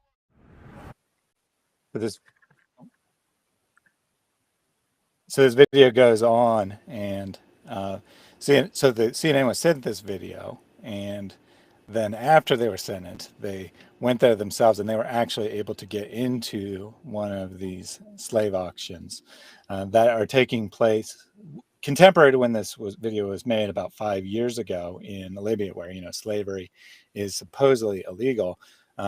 People, desperate human beings trying to get smuggled into Europe in hopes of a better life, are being captured on their way to Europe and sold into slavery.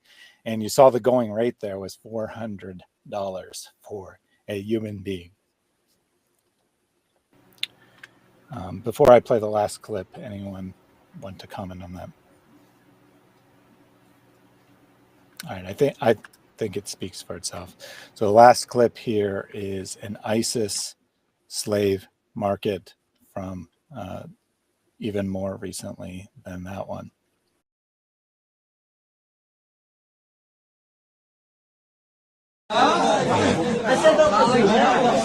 اكتبون اليوم سوق السبائك، اليوم سوق وما ملكت ايمانكم، اليوم التوزيع باذن الله عز وجل كلنا نصيب. والله يا رجل انا ادور ان شاء الله يعني واحد جديد وحده او واحد. اليوم سوق السبائك لازم ناخذ. انا ابيع ليش؟ انا ابيع ثلاث ورقات المسدس تختلف انا زرق تختلف. ابيعك بكلوك خمس ورقات او حسب الموديل حسب الورقات. اذا كانت عمرها لازم نشوفها انت لازم نقلبها نقو يعني نقو سنون 25 سنون يعني سنون ما لها سنون. There you go. To the New York Times credit, they did not censor the jihadis. The jihadis are clearly quite happy about what's going on. And what do they give as the justification? They give their justification as the Quran. They say, today, this Quran verse is fulfilled in our sights. And then they talk openly about how they will buy or sell a girl for what it says 3 banknotes or 5 banknotes if she has blue eyes, which the accompanying text says is worth like about $20 American.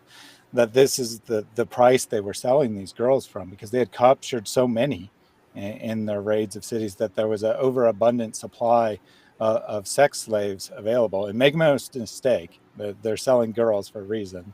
They want to make them sex slaves. And in a related documentary clip that I saw, they had a restriction in place that a man was only allowed to buy one girl at a time. That interesting. I don't know where they get that from the Quran. Maybe it was just a supply and demand thing that they wanted to make sure everyone got their fair share of the war booty, but they're only allowed to buy one girl at a time in their slave markets. And they're saying, and notice what they're saying, the one with green eyes, I don't really want that one. If she's 15 years old, I have to check her teeth. If she has bad teeth, I don't want her. No problem with her being 15 years old, but she might have bad teeth. I don't want that. I want the blue-eyed girl. Just astonishing stuff. And yeah, there was also Telegram messages in one of the articles about how much more they were selling the girls for when they were virgins and 12 or younger. The younger they are, the Taliban is going house to house and grabbing girls and giving them to men now. It's absolutely atrocious. They're just going. Yeah. Very disgusting, and glory to God that this won't last for long. Oh, because he's coming back soon. I have a map that shows all the dates of different where places are, and so that's an easy way to look without scrolling through. So you can tell when slavery was abolished in different places within the mainland of those locations. For example, in France, slavery was permanently abolished there, but the French did hold slaves in their Caribbean holdings, which were abolished re-abolished later. It was allowed to creep in. So you can see where red was centered. That was in China. That was at the time of the first revolution of the Republicans, who were led by people who had converted to Christianity and abolished slavery because they had converted to Christianity. And then you see a lot of other red places that are there. And then the places that are gray have still not really made any true steps to abolish slavery. They may have signed some treaties, but they haven't really abolished slavery. And sometimes in Papua New Guinea, it's just irrelevant. But in other places, it's because they still have slaves. In Namibia, it's irrelevant because there aren't any Muslims in Namibia. But obviously, in Sudan, and even though it's supposed to be 1924, and Libya and Algeria, there are still slave markets. And I wanted to close out with those videos for an important reason. We tend to think of slavery as a problem of the past. We, as Westerners, we look back on embarrassment in the time that people thought it was okay to own another human being. But the reality of the situation is that by many estimates, there are more slaves in the world now than there was at the time of the American Civil War. Slavery takes a different form today. It doesn't typically take the form of forced hard labor to grow crops and other farming related activities. Rather, it takes the form primarily of human trafficking for the purposes of sexual exploitation. People who are, for all intents and purposes, identical to slaves, that they have zero freedom, zero rights, and they are used for the purpose of sex. And less commonly, but still a major problem, people who are tricked into immigrating to another country in the hopes of a better life and then are trapped. Their passports are taken away, their ability to move around is taken away, and they're forced into more traditional looking slavery where they are forced to labor in factories, they are forced to provide labor for those who have taken advantage of them. Slavery is now invisible, it's under the surface, but it is as much of a problem as ever. And Islam has nothing to offer as a solution. The gospel, as is always the case, is the only answer to the problem. Will human beings ever stop being sinful? Will human beings ever stop trying to take advantage of one another? No, they will not. The natural state of man is fallen, corrupt, disgusting. And humanity cannot save itself. Only Christianity offers an actual solution where we put the self aside, we die to the flesh, and we are born again in Christ, and we have the imputed righteousness of Jesus, whereupon we no longer desire to do evil. Do we still do evil? Of course we do in this lifetime. Human beings continue to rebel against God, but there's a fundamental change that takes place when one becomes a Christian. They go from thinking there's no problem with their sin, being unable to escape from their sin, trying to justify their sin, to being repulsed by the actions they continue to do. And the results of Christianity in the world are apparent. Christianity on this issue has reformed the world. It has led to an end of socially acceptable slavery, not in actual slavery, but socially acceptable slavery. People still do illegal things, right? People still do things that are unacceptable. People still own slaves, but it's no longer socially acceptable.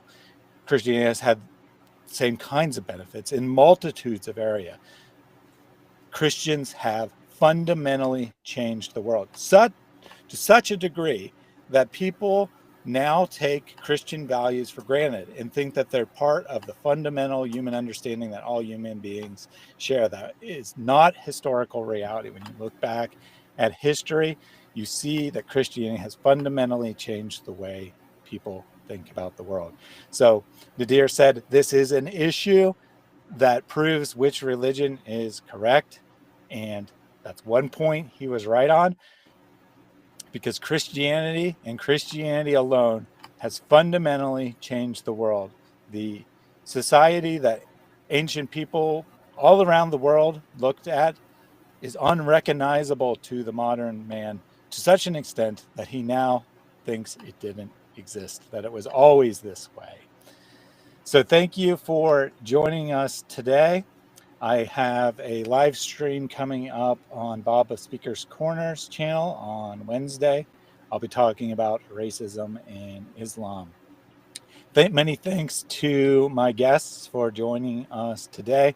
Once again, links to their channels are in the video description, or I'll get them added to it right after we end here. Take this material, use this material in your discussion with Muslims. Don't be afraid. Don't be afraid of what the Bible teaches. It's easy to be afraid when you have a position of ignorance. When someone brings up a verse and you've never seen it before, you don't know the context, the literary context, but even more importantly, the social context, it's easy for someone to make the Bible look bad. But when someone really looks at the text, when someone takes it seriously and tries to determine what it really says, it becomes a beautiful picture. You read the full context, and suddenly that verse that seems to promote slavery actually does the exact opposite. So thank you again for joining us. Have a great week. Go and serve the Lord. God bless. Thank you. Thank you, guys. See you guys. God bless.